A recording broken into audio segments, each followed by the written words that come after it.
नमस्कार, माझं नाव आहे तेजस ढाळे. मनमोकळ्या गप्पामध्ये आज आपल्यासोबत आहे गणेश नागरगोजे. हे यांचं एक रॉयल अकॅडमी कोचिंग क्लासेस आहे. त्याच्यामध्ये पोलीस भरती वगैरे आज आपण त्यांच्याकडून आपण जाणून घेऊया त्यांनी कसं उभार केला. सर, तुमची सुरुवात झाली करू सर आपली. प्रथमतः मी तुमचं मनापासून वेलकम करतो आमच्या अकॅडमीमध्ये.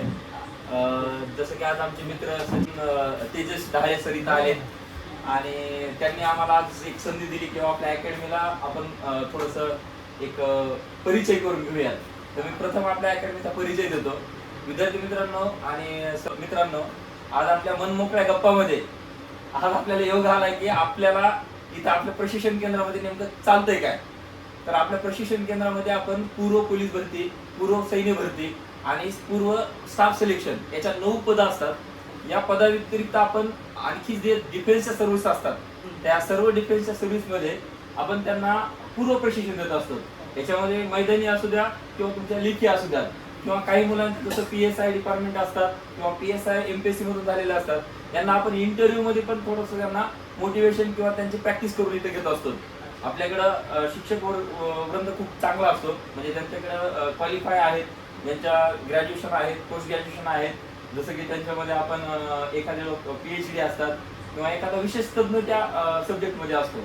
आणि त्यातले त्यात माझा परिचय द्यायचा म्हटलं तर प्रथम मी मास्टर फिजिकल एज्युकेशनमध्ये केलेला आहे आणि मास्टरेट केल्याच्या नंतर माझं खूप म्हणजे क्रीडा क्षेत्रामध्ये आपण ॲथलेटिक्समध्ये राज्यस्तरावरती खेळाडू म्हणून काम केलेलं आहे. त्यानंतर कराटेमध्ये मी फर्स्ट डॅन ब्लॅक बेल्टच्या वरची एक डिग्री असते, आपण ती पण दिलेली आहे. आणि कसं आपण म्हणजे ग्रामीण भागातून आलो होतो आणि तेवढा स्कोप होता की प्रथम म्हणजे आई वडिलांच्या स्वप्नापासून ते माझ्या स्वप्नापर्यंत एकच छंद होता की भारतीय सेनामध्ये जायचं. मग भारतीय सेनामध्ये काय झालं आता आपण थोडंसं बोलणारच आहोत त्याच्यामध्ये. त्याच्यानंतर माझं जे स्वप्न होतं ते मी ह्या रूपामध्ये आज म्हणजे साकारत आहे किंवा माझ्या हातातून आज हजारो विद्यार्थी घडत आहेत. याच्यामध्ये मला खूप आनंद आहे. त्याच्या व्यतिरिक्त आपण खूप छान काम करतोय. आता आपण सगळ्या विद्यार्थी मित्रांना भेटणारच आहोत आणि तुम्ही आज आलेच, तुमची टीम आल्या सगळी, आज आनंद होतोय. चला, एक आपल्याला परिचय खूप छान देता येईल किंवा आपल्या अकॅडमी कशी काम करत्या. बाकी सगळे छान चालले, बघत अजून काम. ओके सर, आतापर्यंत शिक्षण झाले कुठे सर? माझं शिक्षण कसं प्राथमिक जिल्हा परिषदमध्ये गावामध्ये झालं होतं. म्हणजे मी पहिली क्लास, तसं तर माझ्या आई अंगणवाडी शिक्षिका होत्या. अंगणवाडीमध्ये स्वतःच्या शाळेत म्हणजे घरची शाळाच वाटायची मला. त्यानंतर मी पहिल्या वर्गामध्ये गेल्याच्या नंतर तिथून 7वी पर्यंत गावामध्येच आपलं शिक्षण झालं. आणि शिक्षण झाल्याच्या नंतर त्यानंतर मला आमच्या गावापासून 5 किलोमीटरची एक उखळी बुद्रुक म्हणून गाव आहे. तसं माझं उखळी खुर्द गाव आणि उखळी बुद्रुक असे 2 गावं असलेले जवळच, नावाने एकच आहे पण आणि तालुका मात्र वेगळा आहे, कारण 5 किलोमीटरचं त्यांचं अंतर होतं. आणि आम्ही पायी जायचो शाळेला. 8वी ते 10वी पर्यंत माझं शिक्षण तिथं झालं. 10वी उत्तीर्ण झाल्याच्या नंतर डोक्यामध्ये असं होतं की चला आता आपल्याला काय करायचंय, सैन्य भरती करायच्या. आणि तसं तर स्वप्न माझे ऑफिसरचे होते. मग घरच्यांना लहानपणापासून ज्या वेळेस कुठे शेतात गेलोय, शेतात काय वाटायचं, आर्मीमध्ये जायचंय. मग एखादा नाल आहे त्याच्यावर मारली उडी, लगेच वाटायचं मी आर्मी आहे. समजा एखादी कुठली गोष्ट आहे एखादी करायची की ते डायरेक्ट म्हणजे आर्मी आहे म्हणूनच करायचे. आणि ते घरच्यांनी लहानपणापासून बघितलं होतं. गावामध्ये छोटे मोठे म्हणजे कुठले खेळ असू द्या किंवा शाळेमध्ये ज्या स्पर्धा होत्या त्या सगळ्या स्पर्धेमध्ये असं भाग घ्यायचा की जेणेकरून मी एक आर्मीच आहे म्हणून. आणि प्रथम मी खेळामध्ये जास्त भाग घ्यायला लागलो 8वी क्लासपासून. 8वी ते 10वी पर्यंत मला खूप प्रथम, द्वितीय, तृतीय असे क्रमांक भेटायचे मला. आणि जास्त करून मैदानी स्पर्धेमध्ये जास्त मला आवड होती किंवा मी त्याच्यामध्ये जरा जास्त पुढे जात राहिलो. मला सांघिक गेम थोडे कमी जमायचे पण वैयक्तिक गेम मध्ये खूप चांगलं काम केलं होतं मी. आणि नंतर मग 10वी उत्तीर्ण झाल्याच्या नंतर माझ्या डोक्यात होतं की आता आर्मीसाठी आपण कुठेतरी बाहेर प्रशिक्षणासाठी जाऊया. पण आमचे एक मामाच आहेत माझे, युवराज देवफळे म्हणून, ते सैनिक स्कूलला प्राध्यापक आहेत. आणि त्यांच्या परिचयानं मी काय केलं की तिथे एक एंट्रन्स एक्झाम असते. तर मी 11वी साठी सायन्स फॅकल्टीला ॲडमिशन घेतलं. आणि तिथं गेल्याच्या नंतर सैनिक स्कूलचं वातावरण खूप म्हणजे स्ट्रिक्ट असतं, डिसिप्लिन असतं, युनिटी असत्या आणि नियम खूप असतात. मग त्या वातावरणामध्ये ज्यावेळेस मी वावरलो तर तिथं मला लक्षात आलं की बाबा फौजमध्ये जाण्यासाठी काय आपल्यामध्ये गुण असायला पाहिजे. मग ते जसं जसं एक एक दिवस पुढे जात राहिलो तसं तसं ते एक एक गोष्ट लक्षात यायला लागली. मग मैदानामध्ये पहिल्यांदा तुम्ही भाग घेतला, कारण की मला सायन्स थोडंसं अवघड जात होतं, कारण की इंग्रजी कधी म्हणजे इंग्रजी म्हणलं की एकच डोक्यात असायचं की पॅसेज मध्ये समजा एखादा प्रश्न जे आलेला आहे तर ते आमच्या सरांनी सध्या आम्हाला थोडीशी टेक्निक दिली होती. आम्हाला इंग्रजी येत नाही ना, तुम्ही काय करा त्या प्रश्नातला एक शब्द बघा आणि ते शब्द त्या पॅसेज मध्ये बघायचा, मग त्याचं तोंड धरायचं, शेपूट धरायचं आणि त्याच्यावरती पास झालेले आम्ही विद्यार्थी. मग काय सैनिक स्कूलला गेल्याच्या नंतर सायन्स घेतलंय. आता सायन्स मला घ्यायचं नव्हतं, पण दुसरं ऑप्शन बी नव्हतं. आणि सैनिक स्कूलला कसं जनरल नॉलेज असू द्या किंवा तुमचं एखादं म्हणजे स्पोर्ट विषयी ज्ञान असू द्या किंवा मग फिजिक्स, केमिस्ट्री, बायो, मॅथ या गोष्टीमध्ये रस नसताना पण ते करावं लागत होते. आणि आमचे सर्व शिक्षक म्हणायचे आता बाबा हे माणूस तर आलाय आपल्याकडे, स्पोर्ट मध्ये खूप चांगला आहे, पण इकडे लेखीमध्ये थोडस मला अडचण येऊ लागल्या. तरी सगळ्या शिक्षकांनी छान समजून सांगायचे, प्रयत्न करत राहिलो. तसं तर आमच्या प्रिन्सिपल सर कुलकर्णी सर होते, त्यांनी तर माझी गॅरंटी दिली होती तू 12वी पासच होणार नाही. पण योग असं झाला की आम्ही जवळपास आता 50 मुलं असतात, त्यामध्ये जवळपास जेवढे आगाऊ मुलं होतो तेवढे आम्ही 12वी पास झालो. मग ते मार्क आम्हाला स्पोर्टचे ऍड झाले होते.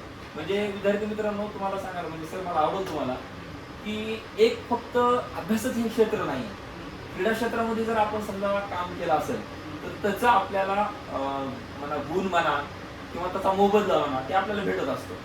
आणि ते मोबदला घेण्यासाठी आम्ही जी मेहनत केलेली आहे, ग्राउंडवरती वर्कआउट केले म्हणा किंवा मेहनत केली म्हणा, त्याचं आम्हाला फळ त्यावेळेस भेटलं होतं. म्हणजे मला केमिस्ट्रीला 35, बायोलॉजीला 35, मॅथला 35 आणि फिजिक्सला 35 असं 35% पडण्याचं चान्सेस होते. पण त्या इंग्रजीने पुन्हा एकदा साथ दिली आणि जी प्रश्नाची सरांनी सांगितलं होतं तोंड धरायचं आणि शेपूट बस याच्यावरती मला इंग्रजीला मात्र 49 मार्क पडले. आणि जनरल नॉलेज चांगलं होतं, त्याच्यामध्ये मला खूप चांगले मार्क 80 पर्यंत गेले, म्हणून माझं पर्सेंटेज 48 पर्यंत गेलं. आणि त्यामध्ये क्रीडा क्षेत्रात 5 गुण ऍड झाले, 12 उत्तीर्ण झालो. राज्य स्तरावरती त्यावेळेस प्रथमच मी 400 मीटर इव्हेंट घेतला होता, जे की रिले पण असतो आणि वैयक्तिक 400 मीटर धावणे पण होते. तर धावण्यामध्ये खूप छान म्हणजे आपलं ग्रामीण भागातली ताकद होती, दूध वगैरे खाल्लेलं लहानपणापासून तर ते त्याची ताकदवर आम्ही पळालो. आणि पायात शूज नसायचे बरं का त्यावेळेस, पण देवानं सांगितलं होतं की फौजी व्हायचंय आणि ते फौजी आई वडिलांचं स्वप्न होतं, माझं पण होतं. योग असा आला की ते फौजीच्या स्वप्नापायी आम्ही कधी स्टेट पर्यंत पोहोचलो तर राज्य स्तरावरती त्या स्टेटला खेळलो ते कधी कळालंच नाही. आणि आमचे त्यावेळेचे कोचचं नाव घेणं महत्वाचं आहे. माझे कोच पोळे सर होते. पोळे सर तब्येतीनं खूप जाड असताना सध्या आम्हाला चॅलेंज करायचे. म्हणजे त्यावेळेस असं वाटायचं की मॅटर करत नाही की तुमचं शरीर किती काय आहे, तब्येत कशी आहे, तुमची प्रॅक्टिस किती आहे याच्यावरती भर द्यायची. आणि ते आम्हाला चॅलेंज करायचे सर. म्हणजे गणेश तुला जर पळणं होतंय ना, तुम्हाला मागं पाडून दाखव. म्हणजे माझ्यापेक्षा वयाने एवढा सिनियर व्यक्ती माझ्या पुढे धावू शकतोय हेच बघायचं आम्ही. माझे सिनियर मुलं भरपूर होते, ते आम्हाला शिकवायचे. आम्ही ते नेतृत्व केलं त्यावेळेस अथलेटिक्सचं आणि राज्यस्तरावर खेळलो. मग क्रीडा क्षेत्रात आवड निर्माण व्हायला लागली. पुन्हा भविष्यामध्ये मग 12वी उत्तीर्ण झाल्याच्या नंतर मी आता ऍडमिशन कुठे घ्यायचं, परत सायन्सला BSc करायची काय म्हणजे तिकडे फील्डला जायचं. आणि इंजिनिअरिंग मेडिकल फील्ड ही आपल्या डोक्यात कधी आलीच नाही, म्हणजे ते नकोच वाटायचं, कारण की इंग्रजीचं भीती वाटायची ना. भीती वाटत ठरवलं की नाही आता मला आता आपण काय करू, फॅकल्टी चेंज करूया. आणि फॅकल्टी चेंज केली मी सायन्स मधून पुन्हा आर्टला आल्याच्या नंतर मी BA घेतलं. BA मी परळीचं आपल्या वैद्यनाथ कॉलेजला BA माझी डिग्री झाली होती. BA आल्याच्या नंतर तिथे एक NCC होती, जे की मला परत माझ्या सैनिक स्कूलची आठवण करून देणारी फॅकल्टी दिसली मला. आणि प्रथम त्या NCC मध्ये भाग घेण्याचं ठरवलं. आणि योगायोग असा झाला की मी जो परेड शिकला होता सैनिक स्कूलला तो माझ्या तिथं कामाला आला होता. आणि परत त्या परेडचा फायदा एवढा होत गेला की मी NCC B certificate, C certificate आणि C सर्टिफिकेटला सिनियर अंडर ऑफिसर, म्हणजे त्याच्यामधलं एक सिनियर पद असतं जे की आमचे ANO असतात, जे कॉलेजवरती आपल्याला शिकवतात NCC किंवा त्यांना आपल्या इंडियन आर्मीनं पण नियुक्त केलेलं असतं. आणि त्यात कॉलेजमधून त्यांना नियुक्त केलेलं असतं. म्हणजे ते एक प्राध्यापक व्यक्ती एनसीसी शिकवण्यासाठी त्यांना माझे जे एनओ होते कॅप्टन गणेश चव्हाण सर, तर त्यांनी मला त्यावेळेस ओळखलं आणि मला त्यांनी पद दिलं होतं सिनियर अंडर ऑफिसर रँक, जी की आमच्या खंड्यावरती त्यावेळेस स्टार वाटायच्या, पण ते छोटंसं वजन म्हणून आम्हाला दोन एक फित्त्या म्हणून असतात अशा पांढऱ्या आपण जे फित्ती म्हणतो आपण आम्ही रेड कलरची होती, मग ती सिनियर अंडर ऑफिसर रँक घेतली.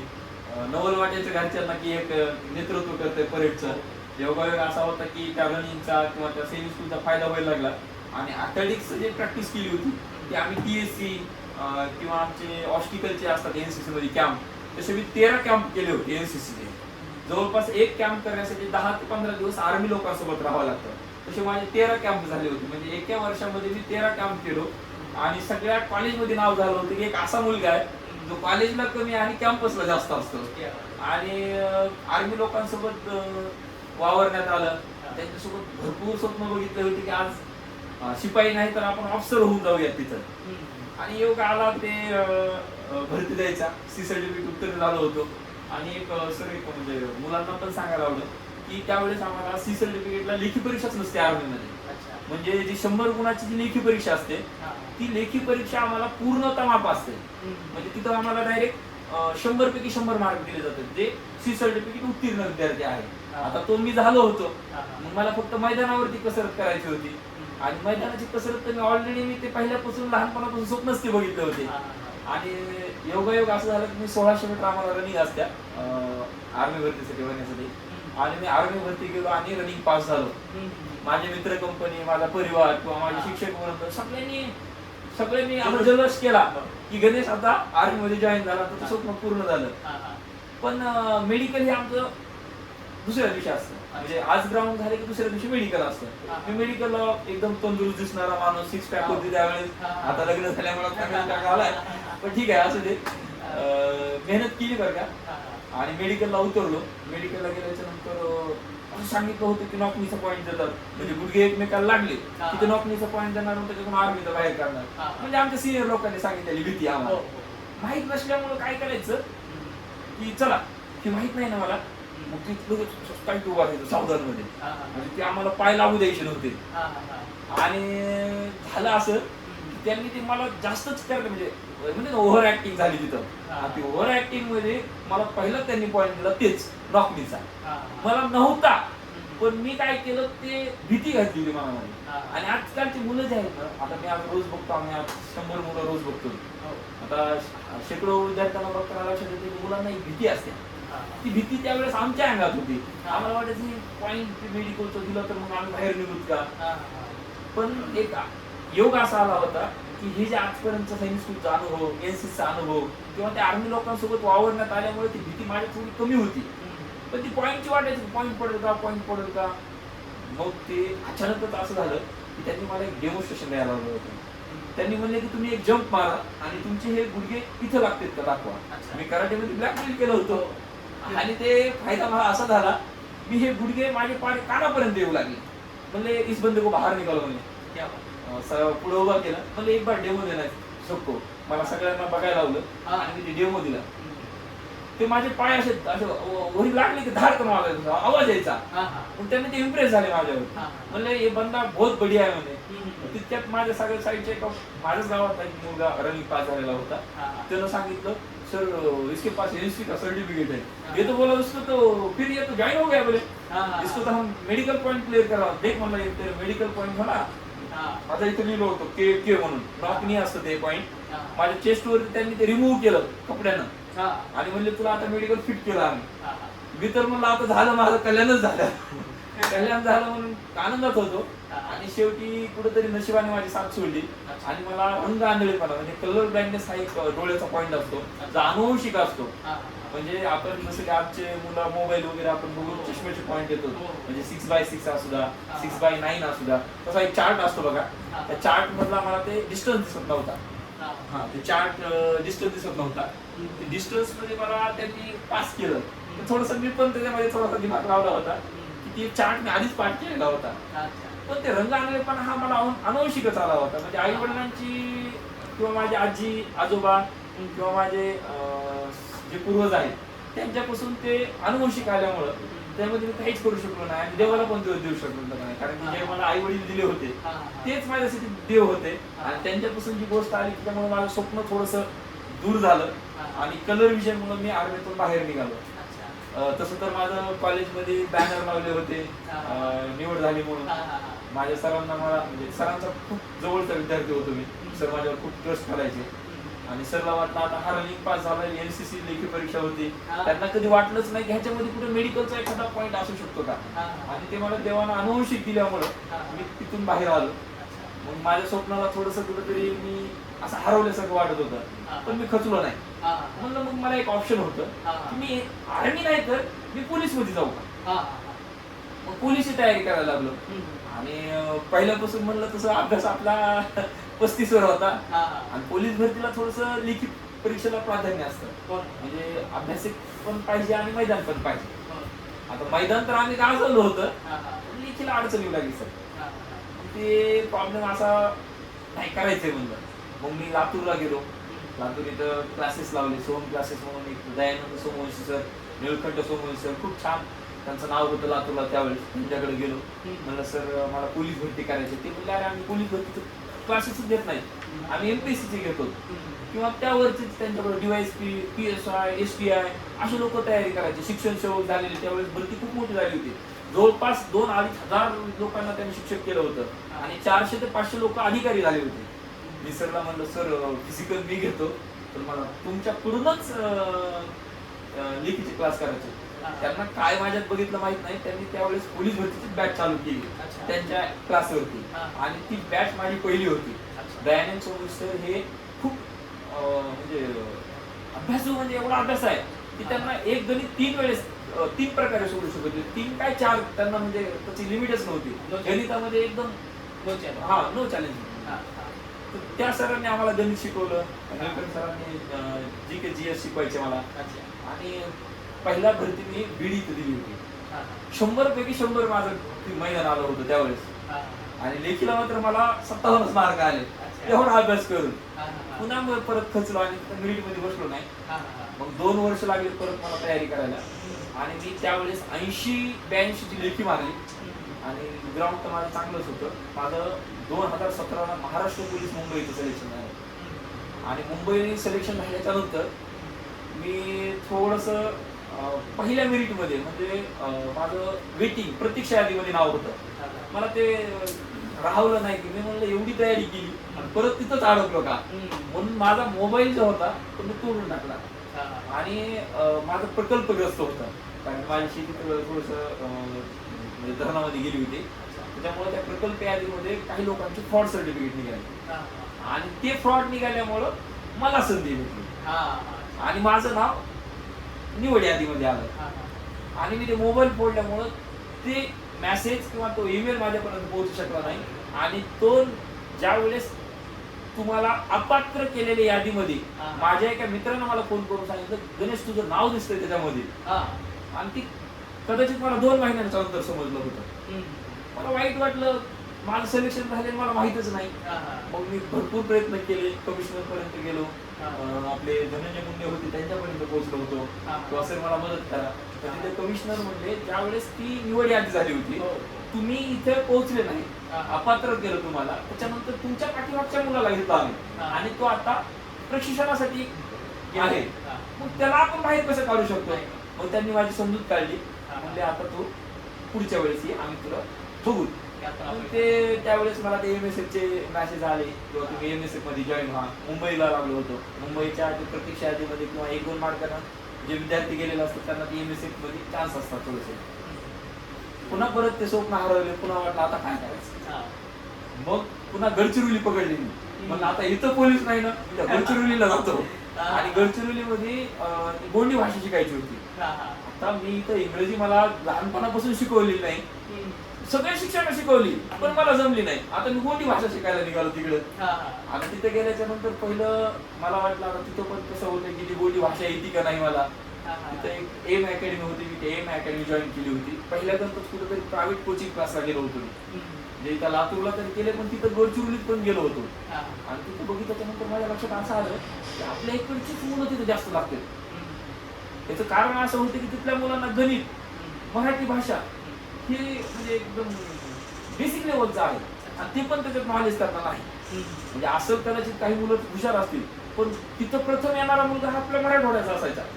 मग ते बी सर काय करायचे की बाबा मराठवाड्याची मुलं आहेत ना त्यांना जवळ करायचे, कारण की रिझल्ट देणारी मुलं आहेत. आणि त्यांना माझ्या तर ग्राउंड दिसलो आणि ती गोडी भाषा तयारी केली. पण एका दिवशी संधी अशी झाली मला की सर म्हणले मी त्यांना म्हणलं सर मैदान खूप ढिलं घेते सगळं चांगलं घेत नाही. ढिलं आमच्या गावात परभणी कसं का म्हणजे असं टाईट घेत नाही म्हणलं. त्यांना बोललो मी, ते म्हणले मग कसं घेतात ग्राउंड. म्हणलं सर मी घेऊ का. मग मला संधी दिली त्यांनी. तिथला फिजिकल ट्रेनर कसा होता माहितीये का सर, मस्त असा एक चष्मा घालायचा, पल्सर गाडी, त्याची गर्लफ्रेंड त्याच्या पाठीमागे आणि तो पोच तिथं ग्राउंड वरती.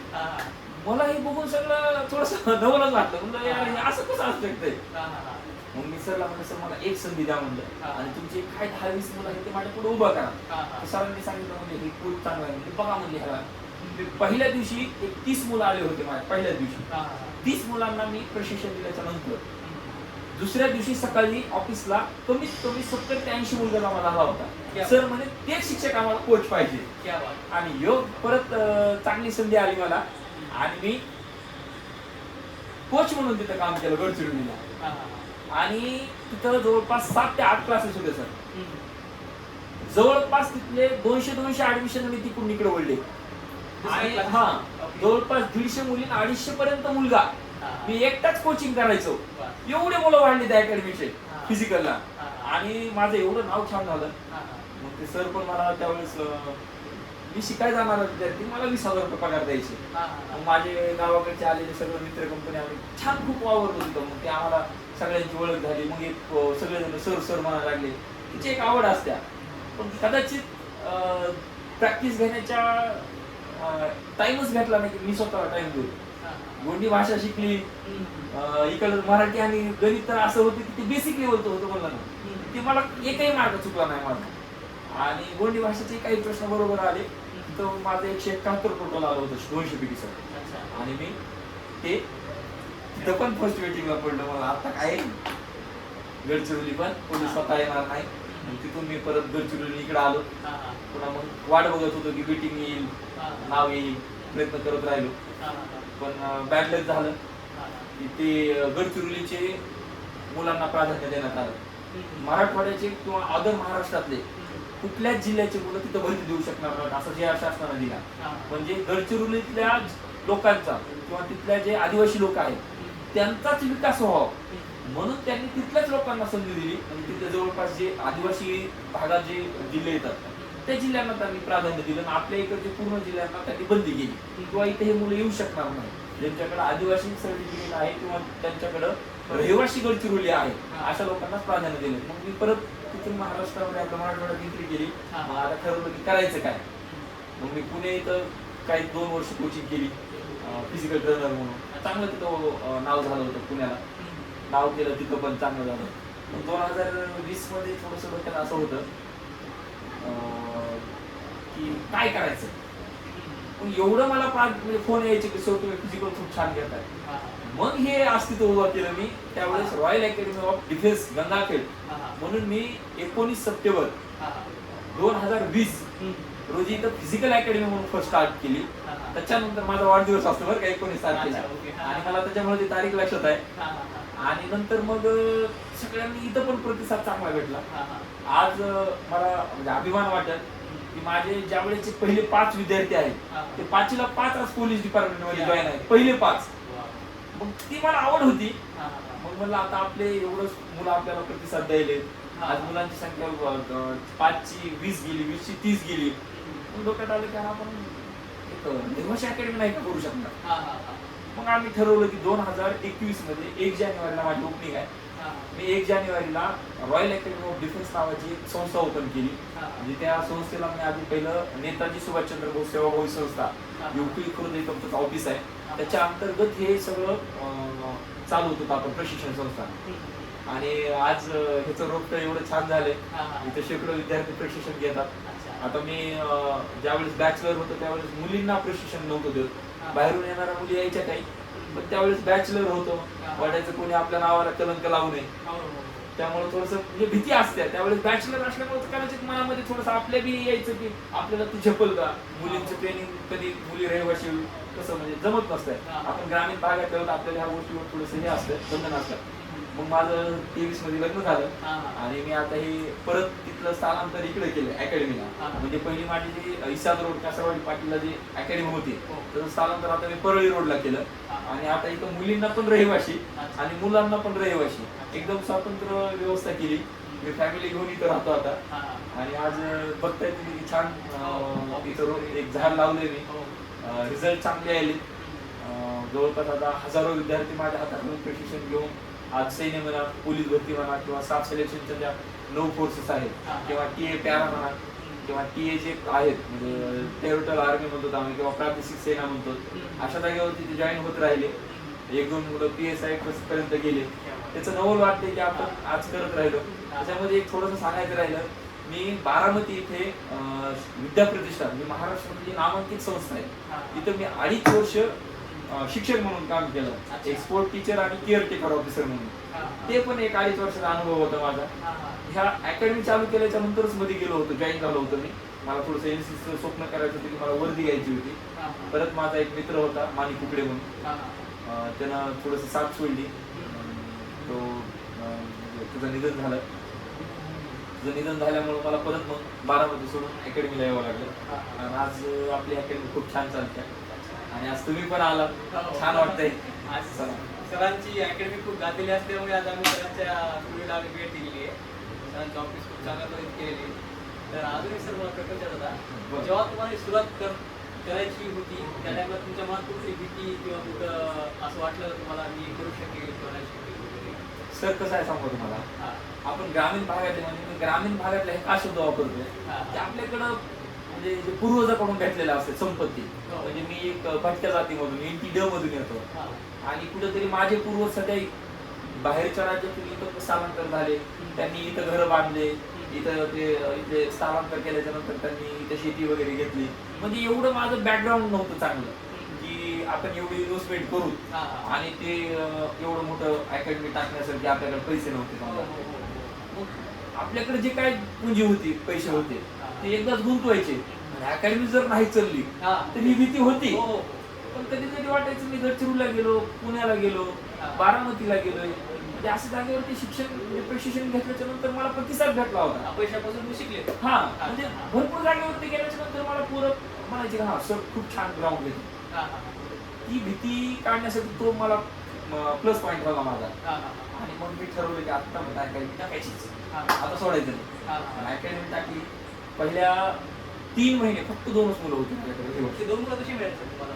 ते पण आम्ही असं बोलून फोन करून या मी अकॅडमी टाकल्या. तुमचा ट्रस्ट कसा केला? काय झालं होतं, पुणे येत असताना अंबाजोगाई साईडची मुलं जास्त, म्हणजे भरपूर लोक अंबाजोगाई मधून आले होते माझ्याकडे. म्हणजे अंबाजोगाई जे गाव म्हणजे तालुका आहे त्या एरियातले मुलं माझ्याकडे पुण्याला प्रशिक्षण घेत होते. आणि तिथल्या मुलांना जवळपास मी 90% रिझल्ट होता. त्या पोरांना माहिती होतं गणेश फिजिकल खूप छान घेते आणि शिकवतात पण खूप छान. तर मग ते त्यांनी सांगितलं की तुम्ही तिथं जा. आम्ही कॉल करून त्यांना दोघांना बोलून घेतलं. 2च महिने राहिले तर ते 1, 2, 3, 4 असं जवळपास 120 पर्यंत मुलं गेले. फक्त त्यावेळेस मी आर्मी भरतीचेच मुलं घ्यायचे बरं, पोलीस भरतीचे मी घेत नव्हतो. फक्त ग्राउंड साठी पोलीस भरतीचे, रहिवाशी फक्त आर्मीचे पोलीस. कारण की आम्ही आर्मीच हिंदी सिलेबस चालवायचं. शिक्षक पण हिंदीच सिलेबस घ्यायचे, मराठी कोणी घेतच नव्हतं. आणि बाहेरून येणाऱ्या मुलांना पोलीस भरतीच्या ग्राउंड घेतलं, त्यांना ते हिंदीचं नको होतं, ते बाहेरच क्लासेस करायचे आमच्याकडे. त्यांचे अभ्यास पण असायचे कारण की काही मुलं माझ्याकडे हुशार असायचे, पण ते ग्राउंडसाठी माझ्याकडे यायची. ती त्यावेळेस मग गेली निघून, मुलं वाढली आणि ते लॉकडाऊन पडलो. त्या लॉकडाऊन मध्ये एवढी परेशानी झाली सर माझी, म्हणजे अक्षरशः मी अर्धा किलो तेल आणायचं आणि मुलांना जीव घालायचं. कारण की बाहेर जायला भेटायचं नाही. मुलं होते 15-20 जण आणि आम्ही कसं वार्षिक फीस घेतो असतो मुलांकडून. आम्ही जे पैसे घेतो ते वार्षिक असते. आम्ही 2021 ला अकॅडमी टाकली, ते लॉकडाऊन आलं. लॉकडाऊन आल्याच्या नंतर मुलांना काढून बी देता येईना, म्हणजे हो. त्यांना भरती पण देता येत हा, नव्हती हा. आणि आम्हाला सोडता पण येईना, रिझल्ट बी नाही. हो ना, हो ना. मग त्या मुलांना आम्हाला अंगावरती घ्यावं लागलं, म्हणजे त्यांना आम्हीच खर्च करायला लागलो. हा, हा, हा. आणि ते योग असं झालं की दिवस काढले वाईट, हा, हा. पण ते रिझल्ट पण तसा झाला. भरपूर मुलं लागले, आता आपण हे बाहेर लावलेले आहेत, तुम्हाला मी ते पीडीएफ दिलंच. हा, हा. ते मुलं लागल्याच्या नंतर अजून परत ताकद आली की नाही आता आपण करू शकतो. लॉकडाऊनच्या नाव काळात झालं त्यावेळेस. लॉकडाऊनच्या काळात तुम्ही ही गोष्ट सोडली नसल्यामुळे नाही, तुम्ही इतकं मोठं झाले. आम्ही लॉकडाऊनच्या काळामध्ये आमच्या अकॅडमी पुरतेच बंद करू. हा. मस्त एक 20-30 मुलं होतं राहायचं. हा. माझा पार्टनर त्यावेळेस होता ना, हा. आम्ही दोघं तिथं बॅचलर असल्यामुळे तिथंच राहायचो दोघं पण. हा, हा. हा, म्हणजे आमच्या त्यावेळेस घरचं बंधन नव्हतं गं. हा, हा. गृह मंत्रालय आमच्यावर बंधनात नसल्यामुळे आम्ही स्वातंत्र्य होतो त्यावेळेस. हा, हा. काही करा, काही करा, कुठेही राहा, कोणी फोन नाही करणार. हा. बाबा आहेस का? आई एकदा विचारायची, बाबा जेवलास का? बस. संपलं विषय. हा, हा. आईची माया असायची, फक्त वडिलांची माया असायची, भावाची असायची की बाबा तुम्ही जेवलाव का? हा, हा. बाकी मग तुमचं सगळं छान चाललंय. त्यांना दिसायचं रोज आम्ही व्हॉट्सअपला स्टेटस वगैरे ठेवलं की त्यांना लक्षात आलं मुलांना शिकवायले, छान करायले, हा, हा, हा. छान वाटायचं. तर तुमच्या फॅमिली बॅकग्राऊंड मध्ये कोणी आर्मी मध्ये लागलेलं आहे का? तसं तर तेच स्वप्न होतं आतापर्यंत. इंडियन आर्मी मध्ये माझे एक इकडचे म्हणजे आत्याकडून आत्यांचे दीर हा, हा. ते फौज मध्ये सुभेदार होते. अच्छा. मला ते एक आठवतात. दुसऱ्या आत्याचे एक इकडे सुभेदारच होते, गुट्टे सर त्यांच्याकडून म्हणून. तुम्हाला प्रेरणा मिळाली का मग? हा, इकडे अच्छा. मुंडे सर आणि इकडे गुट्टे सर. अच्छा, अच्छा. ते दिसायचे आर्मी मध्ये, त्यांना आम्ही लय घाबरायचो. हा, हा. ते आले ना, ते आर्मी काय म्हणले की आम्हाला असं भीती वाटायची. हा, हा. सावधान.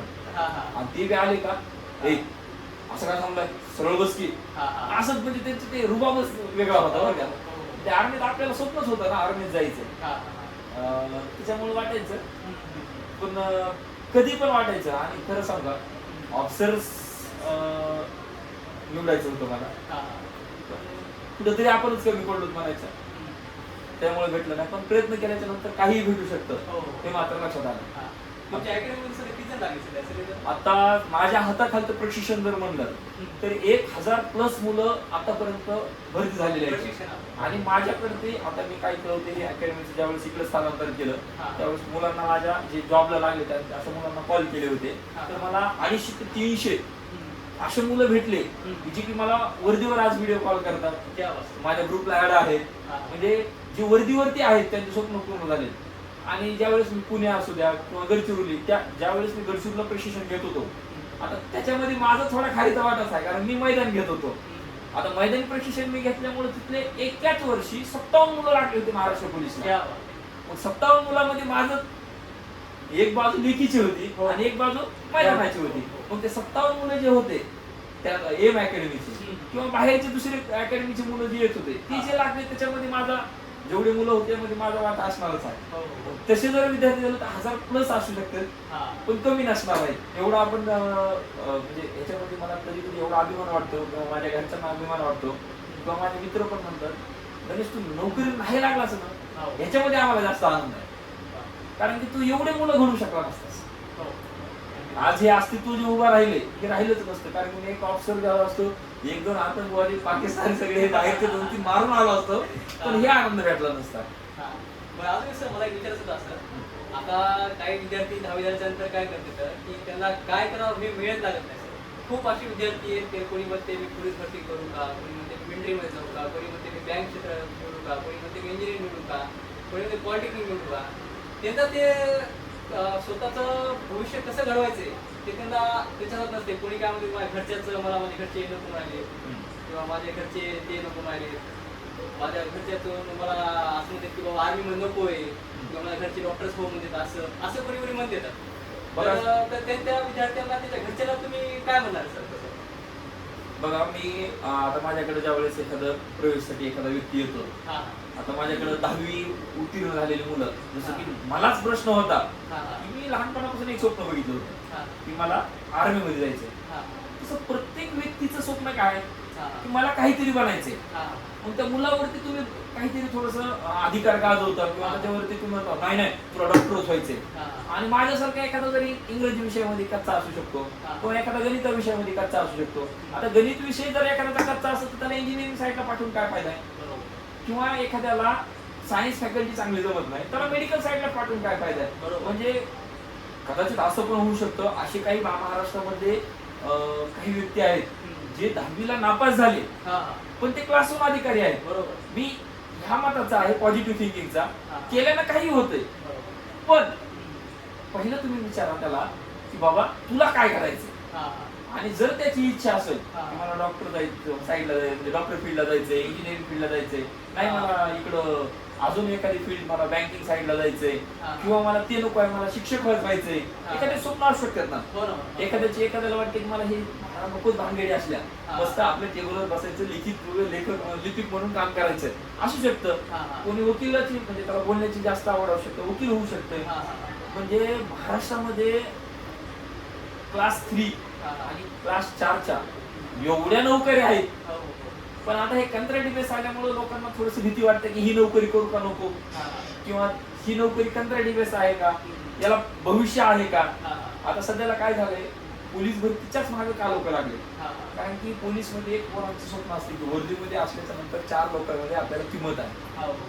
म्हणजे एक पोलीस हा एक असा आहे की त्याला समाजसेवा पण करता येते, किंवा त्याला तुझं स्वप्न पूर्ण करता येते कोणतंही असू द्या. आणि त्याचा रुबाब वेगळाच, म्हणजे ते फिजिकली खूप छान असतात, म्हणजे सगळ्याच गोष्टी आल्या त्याच्यामध्ये. आर्मीमध्ये एखाद्याला वाटतं की आपण काय करूया, फौजी सारखं होऊ, आर्मीमध्ये जायचंय, अग्निवीर व्हायचंय मला, आणि मी काय करतो, देशाची सेवा करतो. 16 किंवा 18 वर्ष आपली सर्व्हिस झाल्याच्या नंतर परत तिथून येतो, पुन्हा येतो, आणि नंतर पुन्हा इथे येऊन एखादी जॉईन पुन्हा होता येईल, मला बँकिंग क्षेत्रात करता येतो, किंवा तलाठी असू, ग्रामसेवक असू द्या, किंवा तुमचा लिपिक असू द्या, किंवा शाळेमध्ये जे आपण शिक्षक असतात, जिल्हा परिषद शिक्षक सेवक ते असू शकतात, किंवा अजून भरपूर जागा आहेत. त्याच्यामध्ये की आता काही विद्यार्थ्यांचं असं, मी भरपूर विद्यार्थ्याला भेटतो, त्याच्याशी चर्चा करतो, काही त्याचं असं म्हणणं काय येते की जर मी ही गोष्ट, समजा आता मला एक उदाहरण डॉक्टर व्हायचे, आणि जर मी डॉक्टर नाही झालो तर मला माझ्या घरचे मला ब्लेम करतात की मी डॉक्टर घेतलास पण झाला नाही. होऊ शकतं ना. हा, तर ते तेवढ्या काय, त्याला काय भीती होती मनामध्ये की आता एवढे पैसे खर्च करणार आहे, त्यांचं ऐकणं गरजेचं आहे, मला त्यांच्या धडपणामध्ये राहणं गरजेचं आहे. तशा टाइमला पालकांनी काय खबरदारी घ्यायला पाहिजे त्या ठिकाणी, म्हणजे असं त्यांना समजून. याच्यामध्ये पॉझिटिव्ह थिंकिंग वेगळी आहे आणि निगेटिव्ह थिंकिंग वेगळी आहे. समजा एखाद्या विद्यार्थ्यानं निवडले की मला नीट करायची आहे, 10वी उत्तीर्ण झाला, 12वीला त्याला सायन्स फॅकल्टी घेतली, आणि 12वी पास झाल्यानंतर त्याला पर्सेंटेज छान आले, आणि त्याला अभ्यास चांगला असल्यामुळे तो कदाचित पुढं नीट म्हणजे मेडिकल फील्डला जायचंय, आणि तो कुठेतरी कोचिंग क्लासेस तर करणारच आहे, आणि तिथं योग्य त्याला यश भेटलं नाही, तर त्याच्यामधून तुम्हाला दुसरं काय होता येईल. MBBS डॉक्टर व्हावा असं थोडीच आहे. BMS असू शकतो, BDS असू शकतो, BHMS असू शकतो. मग ह्या फील्ड आहेत ना. नाही झालं नाही ना, तुम्ही त्याला B फार्मला घ्या, B फार्मला घ्या, म्हणजे फार्मसी आहे ना, मेडिकल फील्डच आहे. बरं तिथं पण नाही तो बसला, DMLT आहे, जो रक्त तपासण्याचा आता लॅब खूप त्याला स्कोप आहे, तिथून तुम्ही कुठेतरी बघा तुम्हाला साईड निवडता येते का. बरं ती नाही झाली, तुम्ही ते नाही केलं, तर आमच्या आर्मीमध्ये या. आमच्या आर्मीमध्ये तुम्हाला टेक्निशियन म्हणून घेतलं जातं. टेक्निशियन मध्ये तुम्हाला जे स्वप्न तुम्हाला पाहिजे ते भेटतात. म्हणजे फोर्स मध्ये प्रत्येक गोष्टीचा माणूस लागतो आम्हाला. जसं की एखादा पुजारी, आता तुम्हाला माहित असेल का नाही माहित नाही मला, पण एक पुजारी सध्या भरती होऊ शकतो आमच्या भारतीय सेनेमध्ये. म्हणजे त्यांना पण प्राधान्य आहे. एखादा बार्बर आहे, त्याला पण ट्रेड्स मधून मध्ये बार्बर जॉईन होता येतं. एखादा कुक आहे छान, त्याला आवड आहे त्याच्यामध्ये, तो पण आमच्या इकडे येऊ शकतो. त्याला पण ते पूर्ण ग्राउंड ठेवावं लागेल का त्याला पण असतं, पण त्यांच्या ॲबिलिटीनुसार क्रायटेरिया ठरला आहे त्याचा. प्रत्येक गोष्टीला एक क्रायटेरिया ठरवलेला आहे. बाबा एखादा सैनिक म्हणजे शिपाई म्हणून जायचंय, शिपायांसाठी मैदानाला खूप प्राधान्य जास्त आहे, त्याच्यासोबत तुम्हाला लिखी पण जमायला पाहिजे. आता ट्रेड्सला कसं असतं, त्याला वयाची थोडीशी आवड जास्त असू शकते. आता अग्निवीर थोडेसे बदल झाले, तर ते बदल आपण तुम्ही चार्टच देईल. पण कसं आहे माहिती आहे का, तुम्हाला संधी भरपूर आहे. म्हणजे पालकांना मला हे सांगायला आवडेल की तुम्ही तुमच्या मुलांना दुसऱ्या वाट अजून दाखवा. पण त्याच्यावर त्याला जर तुम्ही बांधून ठेवलं तर कदाचित तो डिप्रेशन मध्ये जाईल, आणि कदाचित तो मग तुम्हाला ते आता जसं ऐकायला भेटतं की मुलाला मार्क कमी भेटले आणि त्यानं जीवन संपवलं. विद्यार्थी मित्रांना, मला पालकांना आणि विद्यार्थ्यांना पण सांगायला आवडेल की तुम्ही विचार करणार नाही तेवढ्या तुम्हाला सरकारी नोकरी आहे. हा. बरं, सरकारी नोकरीपेक्षा तुम्ही स्वतःच बिझनेस चालू करू हो, शकतात ना. अगदी बरोबर. मग तुम्ही स्वतःचा बिझनेस चालू करा. आज मी काय, मला अपयश भेटलं, हो महाराष्ट्र पोलीस, इंडियन आर्मी, शिक्षक, हो. आता क्रीडा क्षेत्रामध्ये फर्स्ट मीटिंग आहे मी मार्गदर्शक म्हणून क्लास 2 साठी. क्या बात आहे. मला ती सगळ्या गोष्ट जेव्हा भेटली नाही हा. त्यावेळेस मी स्वतः अस्तित्व उभा केलंय. हो आज माझ्याकडं 130-40 मुलं प्रशिक्षण घेतात आज घडीला. हा, हा. म्हणजे मी माझं अस्तित्व उभं करायला कुठे घाबरलो नाही. माझ्या घरच्यांनी मला तसं प्रतिसाद दिला, हो. मदत केली. माझे मित्र कंपनी माझ्यासोबत उभा राहिली. हा. आज तुम्ही तर माझे मित्र म्हणूनच आले. हो. आज तुम्हाला वाटलं की चला ठीक आहे, गणेश सरांना थोडंसं आपण त्यांचं मनोगत घेऊयात किंवा हा. त्यांना आपण ओळख करून देऊयात. हम्म. असं स्वतःची ओळख होऊ शकते ना. हो ना, बरोबर. ते 3 इडियट्स पिक्चर बघा तुम्ही. हो हो. त्या 3 इडियट्स पिक्चर मध्ये खूप छान समजून सांगितलेलं आहे की पालकांना काय करायचंय हो, हो. आणि आपण काय करायचंय. हा. दोन्हीसाठी एकदम छान मूवीज आहेत. अशा मूवीज बघा ज्यावेळेस तुम्हाला वाटतंय ना मी कुठेतरी हरलोय. हा. 3 इडियट्स पिक्चर सारखे बघा, मिल्खा सिंग सारखे पिक्चर बघा, हा. सुलतान पिक्चर बघा. त्या सुलतान पिक्चर मध्ये तर तो सलमान खानच दाखवला हिरो त्यामध्ये. हा. तो म्हातार झाला म्हणजे वय झालेला असते तेव्हा तो चॅम्पियनशिप जिंकतो. हो. असं बघा ना तुम्ही.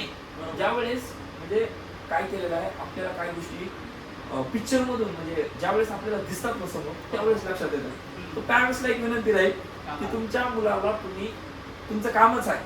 हा. तुम्ही लहानपणी आमच्या हाताला धरलं हा, हो. आणि तुम्ही एक पाऊल टाकायला शिकवलं. हो हो. कदाचित आम्ही चुकलो तर आम्हाला तुम्ही परत घ्या एकदा सोबत. हो. आणि मला म्हणजे जे विद्यार्थी मित्र आहेत त्यांना पण सांगायला आवडेल हा.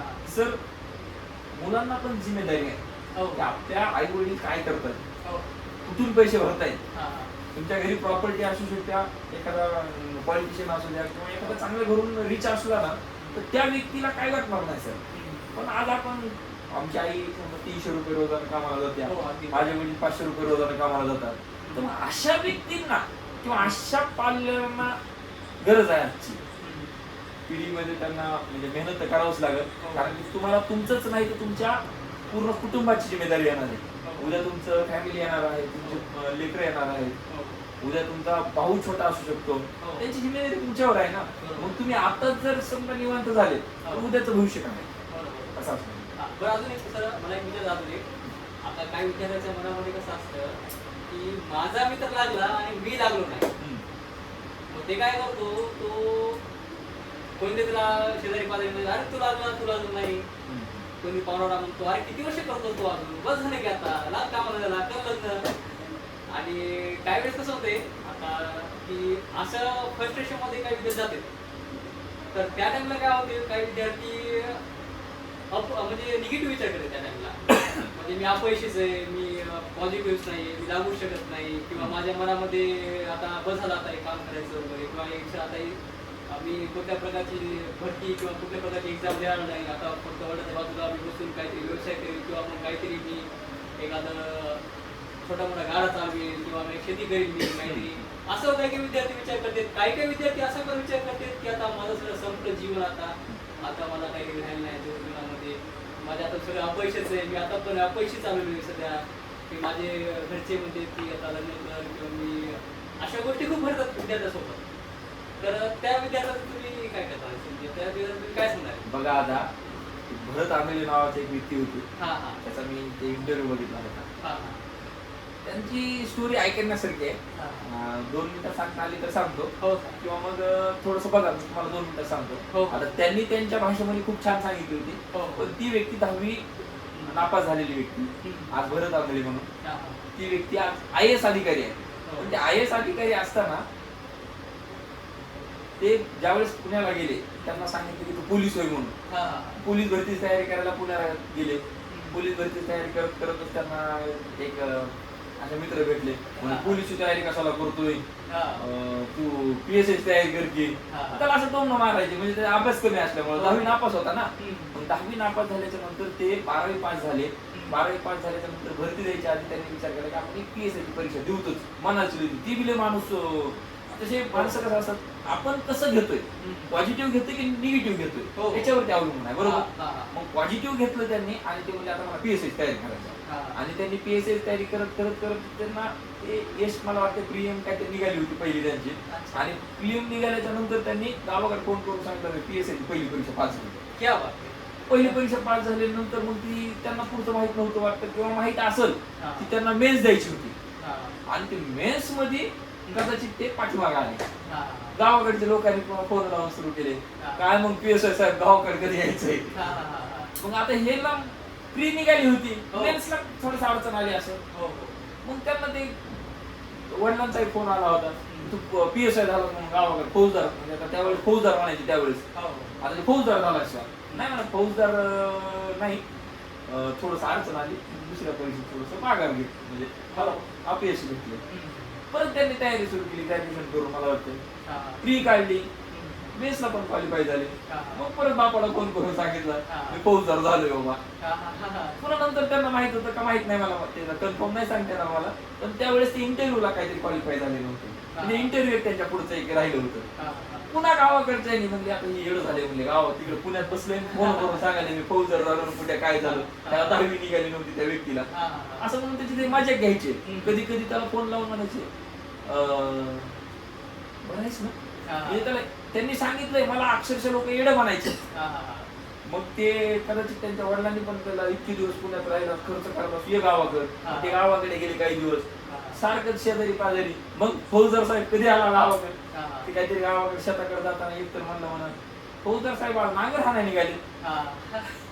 मग हे जे ज्यावेळेस त्यांनी मनावर घेतलं, हा, हा. त्यांनी म्हणले आता ना, आता मी पळूनच जाणार, मग आता मी पुण्याला जाणार, पण पीएसआय होऊनच जाणार. हा. आणि योगायोग त्या व्यक्ती, म्हणजे ते भरत आंबेची व्यक्ती आहेत, हा. त्यांनी ती पीएसआयची प्री काढली, मेन्स क्वालिफाय झाले, इंटरव्ह्यू क्वालिफाय झाले, फौजदार झाले. हा, हा. बापाला फोन केला म्हणजे मी पीएसआय फौजदार झालो. हा. तिकडून आनंदामध्ये गावाकडे सगळं गाजा वाजा झाला बाबा, खरंच भरत म्हणजे आता एवढा गर्वाची गोष्ट आहे ना. हो ना. बापाची ती छाती अशी, साधा शिपाई झाला तरी इथं एवढी छाती फुगली आमची, हा. ते तर फौजदार झाला होता. हा. येत्या वेळेस कोणीतरी ट्रेन मध्ये त्यांना व्यक्ती भेटली, हा. हा. ते सांगू लागले घरांकडे की मी फौजदार आहे. हा. हा. तर मला तुझ्यासारखे फौजदार माझ्या फंक्शन मध्ये असतील. हा. म्हणलं, तुम्ही कोण आहोत? हा. आयपीएस अधिकारी. हा. ते लोक म्हणले नेमकं ते काय असते? हा. ते म्हणले ते एमपीएससी मधून नाही, युपीएससी मधून द्यावं लागतं. अच्छा. त्या व्यक्तीनं पुन्हा डोक्यातून ती गोष्ट काढली आणि ती गेले पुन्हा तयारी करा युपीएससीची, तिथंच ती नोकरी सोडून दिली. हा. लोक गावाकडले म्हणले हे हो आमच्या इकडे होते ना, हो. सोडून दिली, हा. तशी सोडून दिली, म्हणले ते झालंच नव्हतं. हा. हा. हा. त्या माणसानं अशा एकूण 9 वेळेस युपीएससीच्या परीक्षा दिल्या. हा. हा. ते म्हणायचे मी पहिली परीक्षा दिली, मागं वळून बघायचं, मी अपयशाची पायरी चाललेली असायची. हा. दुसरी वेळेस परीक्षा दिली, पुन्हा वळून बघायचं, माझी अपयशाची पायरी होती. अशा मी 4, 5, 6, 7, 8 आणि 9व्या वेळेस मी मागं वळून बघितलं, मी अपयशाचा पूर्ण जिनाच चढून वर आलो होतो. आयएएस अधिकारी ती व्यक्ती झाली. एक 10वी नापास झालेली विद्यार्थी जर आयएएस होऊ शकत्या, हो. तर पालकांनी किंवा विद्यार्थ्यांनी डोक्यात काय घ्यायची गरज आहे की मी काही होईल का नाही. अर्धे सोडून जा शेतामध्ये, शेत आहे तुला, शेत नसेल तर काही बिझनेस चालू करणार. बरोबर. आजकाल डेअरीवाले लोक दूध विकून हो. फॉर्च्युनर गाडीमध्ये फिरतात. अगदी बरोबर. मग काय अडचण आहे तुम्हाला? तुम्ही जीवन संपवून तर तुमचं आयुष्य संपवत असाल, त्याला काहीच प्राधान्य नाही. माझ्याकडे तर नाही, मग ते विद्यार्थी असो किंवा एखादा पालक असो, त्यांनी ती गोष्ट समजून घ्यायला पाहिजे. आता काय काय विद्यार्थ्यांना असं कसं होते की त्याला भरती मारायची असते, त्याला एक्झाम द्यायची असते, कुठतरी घरची परिस्थिती अडगत असते असं मला तरी वाटतंय. मग ते विद्यार्थी कसं ते असं त्या परिस्थितीला समोर जाऊन हे एक्झाम द्यायला पाहिजे त्यांनी. किंवा आता कसं असते बघा, दिवसभर बाहेर कोणाच्या हाताखाली काम करणं, 2-3 महिन्याला तो 12 घंटे काम करतो, संध्याकाळी त्याची मेंटेलिटी होती का बरं अभ्यास करण्याची? तेवढी मेंटेलिटी होतच नाही ना अभ्यास करण्याची वगैरे. तर त्यावेळेला ते कसं करावं त्या विद्यार्थ्यांनी की बाबा आता मला सरकारी नोकरीला बी लागायचे आणि मला माझं घर बी सांभाळायचे, माझ्या आर्थिक परिस्थितीला सुद्धा सावरायचे. ह्या टाइमला ते कसं, ते खूप मोठं हे असेल त्यासमोर, आर्थिक संकट मला किंवा एक खूप मोठं संकट असेल त्यासमोर की दोन्ही हँडल कसं करू, असं कोणाचं झाले का असं? हे बघा, आता माझ्याकडे जे प्रवेश येतात त्यांनी जर मला असं सांगितलं की सर माझी आर्थिक गोष्टच म्हणजे आर्थिक परिस्थिती चांगली नाही, माझ्याकडे पैसा नाही, मी म्हणत असतो बाबा तू अकॅडमी जॉईन करू. हा. अकॅडमी आम्ही तुला मदत करू, हा. तुझ्यात ती ॲबिलिटी दिसली पाहिजे. मग आम्ही तुला इथं काम ही लावू. गोष्ट अकॅडमीसाठीच नाही, म्हणजे बाहेरच्या क्षेत्रात प्रत्येक सांगतो. प्रत्येक क्षेत्रात. बाहेरच्या क्षेत्रात तो सांगतो. हा, हा. आता काय होतंय, प्राथमिक शिक्षण तर सरकार मोफत आहे. मग तुम्हाला इंग्रजी मीडियम काय पाहिजे, जिथं पैसे देऊन तुम्ही प्रायव्हेटला जाताय का नाही, हो. मग तुम्ही ते करू नका ना. हम्म. प्राथमिक शिक्षण घेणारे लोक जास्त क्लासवर अधिकारी आहेत. हा, हा, आणि जे लोक हा, हा. हे मला नाही ते पाहिजे हम्म. असे म्हणणाऱ्या लोकांना अडचण आहे. हा, हा. कारण की मी प्राथमिक शिक्षण घेतलंय, मला हा. कुठल्याही शिक्षणामध्ये पैसा लागला नाही. हा, मग तुम्हाला ज्या वेळेस नोकरीची संधी येत्या हो. किंवा तुम्हाला परिस्थिती मॅटर करत्या, हो. मी कुठं म्हणतो अकॅडमी जॉईन केली होती किंवा मी कुठे प्रशिक्षण केंद्र जास्त लावलेत. हम्म. आम्हाला असे कितीतरी लोक आहेत जे घरी बसून क्लास होऊन झाले, अच्छा. घरी बसून तयारी करून. हा. त्याच्यासाठी पुस्तक वाचावं लागतं, हा, हा. परिस्थिती मॅटर करत नाही. आणि जरी एखाद्या व्यक्तीची परिस्थिती जर समजा एवढी बिकट असेल, हो. जसं की आता ते वीरदेव म्हणून एक तुम्ही ऐकलं असतील, IPS अधिकारी झालेत. हो, हो, हो. आता हो, ते हो, हो. अगदी IPS बरोबर. अधिकारी सगळे लोक म्हणले ते मेंढर चारून IPS अधिकारी झालाय. हो, हो. अरे त्या व्यक्तीनं लगेच स्टेटमेंट दिलं, हा. म्हणजे तुम्हाला कोण म्हणलं की मी मेंढर चारणारा व्यक्ती IAS अधिकारी IPS अधिकारी झाले. हा, हा. त्यांनी स्टेटमेंट दिलं होतं, मी मेंढर चारणाराचा मुलगा आहे, हा. पण मी मेंढर चारत नव्हतो. मी 5 वर्ष तब्बल पुण्यामध्ये आणि दिल्लीला मी अभ्यास केलाय, त्यावेळेस मला ते भेटलंय. हा, हा. मग त्यावेळेस ती मेंढर चारणाऱ्या व्यक्तीची परिस्थिती होती का तेवढी नाही. की तो दिल्लीला बरोबर. त्याला क्लासेस करू हो, शकतो? हो, हो. नाही ना. मग परिस्थिती तुम्ही जेमतेम. आता माझ्याकडे एक नितीन मुरुमकर नावाचा एक मुलगा होता, हम्म. त्याचे वडील कदाचित म्हणजे देवाने त्यांना बोलवलं होतं. तो मुलगा एवढा छान होता सर, मला सांगायला म्हणजे आज मी कधी सांगतोय, तो मुलगा अक्षरशः दिवसाला पोते उचलायला जायचा हमालीचे, 5 रुपयाला पोतं त्याला होतं.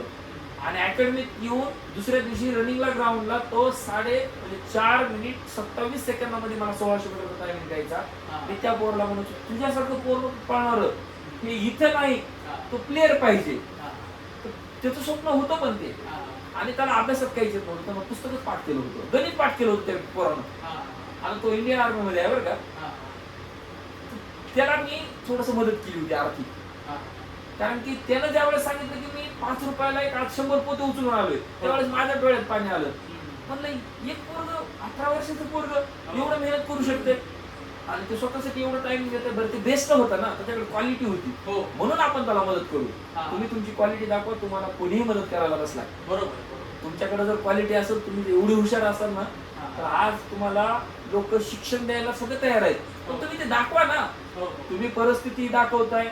आता माझ्याकडे काल परवा पोस्ट आलं होतं अकॅडमीचं, सगळ्या मुलांना माहिती आहे. हम्म. आई वडील नव्हते, अनाथ मुलगा होता. हा. मला त्याचे मामा घेऊन आले, म्हणजे सर हे अनाथ आहे, इथला डोंगरगावचा मुलगा आपल्या गंगाखेड मधला. अच्छा. आता तो मुलगा अनाथ म्हणल्याच्या नंतर आपलं काय करू शकतो आपण, त्याला कुठल्या कोणाला पैसे मागायचे आपण. अगदी बरोबर. मग मी त्याला म्हणलं, तुम्ही त्याला मामा म्हणून घेऊन आलेत ना, तुमचं काम संपलं, ते मला द्या, मी त्याला सांभाळतो. माझं इथं जेवण, मला थोडं काम करू लागेल, शिकू द्या ना त्याला. थोडस मेडिकल पण अनफिट होता, तरी म्हणलं की कुठं तरी लागून जाईल. 4th क्लास मध्ये लागू द्या. पण त्याला एक भेटत होतं घर चालण्यासारखं, त्याला काहीतरी मानधन भेटावं ही आपली अपेक्षा होती. बरोबर. सर त्या मुलांना अक्षरशः एका दिवशी बाहेर गेल्याच्यानंतर ड्रिंक केली. हा. मग ह्याला आपण नाही ना देऊ शकणार मदत. हा. म्हणजे तुम्ही इथं दाखवताय परिस्थिती हा. आणि तुम्ही बाहेर जाऊन वाईट कृत्य करताय. हा. मग या लोकांसाठी आमच्याकडं म्हणजे कोणीच नाही, मीच नाही तर कोणीच असं लोकांना मदत नाही करणार. बरोबर. पण ह्या जागेवर जर त्या पोरांना डॉक्टर बाबासाहेब आंबेडकर जर डोक्यात ठेवून हा. 18 तास जर अभ्यास करण्याच्या जागेवर नाही 18 तास होणार, तो व्यक्ती महान होता, हो, हो. त्यांच्यासारखं आपल्याला नाही जमणार. हो, हो. पण आपण दिवसातले 6 तास बरोबर. 6 तास अभ्यास करताना दिसू द्या ना मला पोराला, हा. मी त्या पोराचं लगेच नाव घेत असतो. ते अभ्यास करतोय, तुम्ही करा त्याच्यासारखा अभ्यास. हो. माझ्याकडे असे काही पोर आहेत हा. जे ग्राउंड मध्ये सगळ्यात पुढे आहेत, हम्म. ती मुलं रोज जास्त प्रॅक्टिस करते. हा. आणि एखादा मुलगा असा असतो सगळ्यात मागं असतो, हा. ते म्हणते आज जाऊन दे, मला सर जरा कंटाळा आलाय, माझं पाय दुखताय, माझं हा. अंगच दुखतंय, मला बॉडी पेन करताय, माझं शीट पेनच होत आहे. हा. कारण सांगणारा विद्यार्थ्याची परिस्थिती मॅटर करत नाही. हा. तुझी परिस्थिती चांगली असू दे हा. किंवा वाईट असू दे, हम्म. तुझी मला ॲबिलिटी दाखव, तुझे मला कष्ट दाखव, हा. आम्ही तुला उचलू. हो. मीच नाही, महाराष्ट्रातला प्रत्येक व्यक्ती त्यासाठी तयार आहे. बरोबर. बघा सर काय होतं माहिती कधी कधी काही काही लोक का नाही निगेटिव्ह विचार करतात बाहेर गेल्यानंतर की मला हे होते का नाही, माझ्या नाही घडते का नाही. आता सगळ्यात पर्यंत म्हणजे काही काम करायला गेलं एका ठिकाणी ते काही उलट पाच पण नसतं समजा त्या विद्यार्थ्याचं. अशी खूप विद्यार्थी असतात. नाही तुम्ही जे म्हणालेत का ते प्रत्येकच माणसात तेवढे किडे आहेत असं नाही. प्रत्येकालाच वाटणार आहे आता मी इथं बसलोय तुम्ही इंटरव्ह्यू घ्यायले मग माझं चुकल का, चुकलं तर कोण मला मारणार आहे काय. त्यांनी कसं पॉझिटिव्ह द्यायला पाहिजे सांगा सर. त्यानं पॉझिटिव्ह असं द्यायला पाहिजे, त्यानं म्हणायचं मला बघणार कोणीच नाही, डोळे झाकायचे आणि मीच माझ्यासाठी आहे म्हणून चालत राहायचं. कोणी म्हणते बाबा मी खराब दिसल, मला कुठली फोडं आली, आता मी सगळं जाऊ शकत हा, नाही, दिसण्याच्या बाबतीमध्ये थांबू शकत नाही किंवा मला टेस्ट करायचं आहे पण मी बोलू शकत नाही. तुला जर लईच आणि अडचण आली काय केलं ते असे पण आहेत. आता मी पाहायला गेलो तर ते काय म्हणतात एकट्यामध्ये असं बोलू शकतो पण स्टेजवर जाऊन कधी बोलू शकत नाही कोणाला. पण त्याच्यामध्ये एवढी क्वालिटी असते सर, ते स्वतःला कधी ओळखू शकत नाहीत की मी स्टेजवर जाऊन बोलत, पण त्याच्यातली क्वालिटी सुद्धा कधी ओळखू शकणार नाही सर. तर त्या विद्यार्थ्याला सर कसं त्याला पुढे आणता येईल आपल्याला. आता पहिली गोष्ट तुम्ही थोडं दिसण्यावरून काढलं म्हणून सांगतो. हा हा हा आई जर सोडली हा हा आपली आपण कसं दिसतो, आपली आईकडे जायचं, आईने कसं दिसवलं म्हणायचं, आई म्हणते वागा तुला नजर लागू नये म्हणून मी एक कलाटी घालवते, मग ते आपला चेहरा कसा का असणार मग तिथे एकदा जाऊन बघू शकतो. नाही तर आजकाल मोबाईल निघाले फिल्टर लावून फोटो टाकू डीपीला स्टेटसला लावायचा आहे, जमत आहे ना. म्हणजे पॉझिटिव्ह थिंकिंग घ्यायची. तुम्ही निगेटिव्ह घेताय तर मग त्याला पर्याय नाहीये. शेवटी या जगामध्ये विठ्ठलासारखा सुंदर कोणीच नाही. विठ्ठलाचा कलर सुद्धा काळा आहे, माझ्या पांडुरंगाचा कलर काळा होता, माझा कृष्णाचा कलर काळा होता, सावळा होता ना. तरी पण आतापर्यंत लोक काय म्हणते त्या पांडुरंगासारखा कोणी दिसणार नाही आणि त्या कृष्णासारखा म्हणजे काय म्हणते त्याला आपण नटखट खोडकर किंवा तेवढा मोठा कोणीच नाही, बरोबर का. मग कृष्ण सावळा असून सध्या कृष्णानं सगळ्यात जास्त काय त्या गवळणी म्हणजे गोपिका एवढ्या जास्त त्याच्या गोपिका हे होत्या कान होत्या, मग आपण आपल्या का नाही म्हणजे विषय त्याचा नाही. विषय कसा असते बघा सर, कधी कधी काय त्या विद्यार्थ्यामध्ये ना बोलता बोलता म्हणजे एकदम असं त्याची क्वालिटी चांगली असती की त्याला बाकीचे मित्र सांगितले तुझ्यामध्ये क्वालिटी खूप छान आहे किंवा त्याच्यामध्ये कसं आहे की क्वालिटी त्याचा खूप प्रयत्न करते लोक, पण ते काय होते मी एकटाच बसल्या तरच मी बोलू शकतो किंवा ते स्वतःच्या माध्यमात काही विचार करणं किंवा काही आपलं म्हणते की नाही यार मी काम करायला गेलो तुमचं कामच करवणार. व्यक्तीसाठी पर्याय आहेत ना, भरपूर लोक आहेत जे आता त्यांनी असं वाचायला काय पाहिजे सर, त्यांनी की बाबा वाचायला नाही पाहिजे, त्यांनी ती जी बोलतायत ती लिहून घ्यायला पाहिजे. म्हणजे त्यांना बोलता येत नाही ना, पुस्तकात मांडा तुम्ही. अच्छा ओके. म्हणजे एखादं पुस्तक पब्लिश करा तुम्हाला जर ती गोष्ट येत असेल तेवढी. आता मी वक्तृत्व स्पर्धेमध्ये कधी शालेय जीवनात आज तुमच्या समोर तर बोलतोय मी, बरोबर.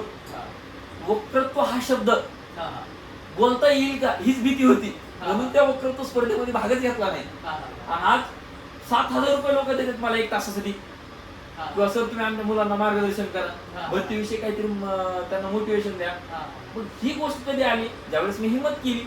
तुम्ही हिंमत करा, नाही हिंमत जमली ना तुम्ही काय करा पुस्तक लिहा आणि त्या पुस्तकामध्ये तुमच्या भावना लिहा. कदाचित तुम्ही कवी होऊ शकता, कदाचित तुम्ही एखादं मोटिवेशन तुम्हाला जर वाटत असेल की माझ्या जीवनावरती मी लिहावं, म्हणजे काहीतरी लिखाण द्यायला पाहिजे. आनंद राऊत म्हणतात कधी जर सांडली स्वप्ने करून गोळा पुढे जावे, असं आपले स्वप्न आपणच गोळा करायचे, आपणच पुढे जायचंय. आनंद राऊत सारखा एखादा कवी होऊ शकतो, त्याला गायनाचे क्लास लावायची काय गरज नाही. गायनच असं कधी नव्हतं. आनंद राऊत म्हणजे कवी एखादा गायक नसतो, पण त्याच्या एका शब्दात एवढी ताकद असते तर तो पुढच्या माणसाला पूर्णपणे सामावू शकतो, बरोबर की नाही. तुम्ही तसे प्रयत्न करू शकता. प्रत्येक व्यक्तीचे वेगळे विचार असतात, प्रत्येक व्यक्तीला वेगळा मंच असतो. कोणी या मंचावर काम करू शकतं, कोणी नाट्य मंचावर काम करू शकतं, तर कोणी पिक्चरच्या पडद्यावरती काम करू शकतं. डायरेक्टर पडद्याच्या पाठीमागे आहे, स्क्रिप्ट तो तयार करतोय आणि आपल्याला दिसणारा तो हिरो नायक तो आपण त्याला हिरो म्हणतो. श्रीकृष्ण अर्जुन बरोबर. श्रीकृष्ण अर्जुनाला सांगतोय तू हे कर म्हणजे तुझं पुढं सार्थक आहे. आणि अर्जुन काय म्हणतोय तू फक्त माझ्या पाठीमागे उभा आहे. मग तुम्ही अर्जुन व्हा किंवा कृष्ण व्हा ही तुमची मर्जी आहे, किंवा तुम्ही ठरवा की तुम्हाला अर्जुन व्हायचंय का कृष्ण व्हायचंय. हा. बरोबर. खूप छान. अर्जुन आणि कृष्ण म्हणजे देवाचं यांच्यापेक्षा श्रेष्ठ कोणीच नाही. हो ना. बरोबर ना. हो. ह्यांनाच आपण विचारात घ्यायला पाहिजे. हा. अशा व्यक्तींना तर भरपूर आहे. सांगल तेवढं कमी आहे. अशा लोकांचे एवढे चरित्र आहेत की काही लोकांनी झिरो शून्यातून विश्व निर्माण केलेले लोक आहेत त्या जगात. हो. मग ते अंबानी फॅमिली असू द्या हो. किंवा रतन टाटा जे असू द्या हो. किंवा एखादा नरेंद्र मोदी आज भारताचे पंतप्रधान ते सांगतात किंवा एपीजे अब्दुल कलाम सांगतात हो. की मी आज कुठं होतो हम्म. आणि मी राष्ट्रपती पदापर्यंत जाऊ शकलो, एक मिसाईल मॅन म्हणून मला ओळख झाली. त्यांच्या समाजामधल्या लोकांना आता वाटते मी प्रत्येकानं त्या मार्केटमध्ये जायचं का नाही ना. हम्म. अरे त्या माणसानं दाखवून दिलं की भारताला मिसाईल मॅन म्हणून ओळखलं गेलं. हो. भारताचे राष्ट्रपती जे सर्वात उच्च पद आहे हम्म. त्या पदावरती ते माणूस बसला, त्याच्यापेक्षा अजून काय पाहिजे. हो, बरोबर. मग ते ठरवायचं असतं आपण. हा. असं काही नाही, प्रत्येकाकडे वेगळी काहीतरी कला असते आणि माणूस असा आहे तर देवानं बनवताना काय बनवले मला माहित नाही, प्रत्येकाकडे वेगळी कला आहे. मग ती कोणती कला आहे ती तुम्ही शोधायच्या. हो. नाही जमलं तर ज्यांना हात पाय नाहीत असे लोक खरंय. पेंटिंग करतात. हो, हो. आपण जर एखादी लाईन मारायची म्हणलं तर आपली सरळ येत नाही. हो, हो. लाईन मारणं म्हणजे आपण ते हा. रेग मारायची होती आपल्याला रेषा. हा. बरं, आता सर लई थोडा प्रश्न सोपा आहे तर मस्त तिचे प्रश्न विचारतो. काय विद्यार्थ्यांचं कसं असते, सुरू करते सगळं करते, पुस्तक उघडले की झोप येते. ते भरपूर विद्यार्थ्यांना घडतं सर की मला तर व्हायचं असते PS आहे, पण पुस्तक उघडली झोप येते. आता अशा विद्यार्थ्यांसाठी त्यांना सुरुवात म्हणजे कसं पुस्तक असतं, उघडूच त्यांना नको, सुरुवात- मोबाईल उघडाच आहे त्याला संधी. ठीक आहे, त्यांनी आता सुरुवात कशी करायला पाहिजे, वाचण्याकडे लक्ष कसं द्यायला पाहिजे. कारण आता आपल्याला पुस्तक झोपते येते, बरोबर आहे. माझ्याकडे काय मुलगा तसा हा ग्राउंड मध्ये टॉपला आहे हा हा आणि तो बसलाय आपल्या स्टुडिओ मध्ये कृष्णामध्ये. अच्छा. सर मला पुस्तक उघडले की झोप येते हा. असा म्हणणारा. हा. पण कदाचित त्यावेळेस त्याला ज्यावेळेस स्वप्न आठवतं ना त्याचं हा. की मला PA पॅरामध्ये जायचंय, हा. त्यावेळेस त्याला माहिती आहे मला लिखित परीक्षा उत्तीर्ण व्हायचंय. हो. तर मग तो कधी कधी काय करतो, मला अभ्यासात म्हणजे आता सर कसा माहितीये का, आजकाल एवढं साधनं झालेत हो. की फक्त पहिलं कसं होतं, कुठेतरी एखादं पुस्तक घ्यायचंय हो. तो वाचल्याशिवाय पर्यायच नव्हता.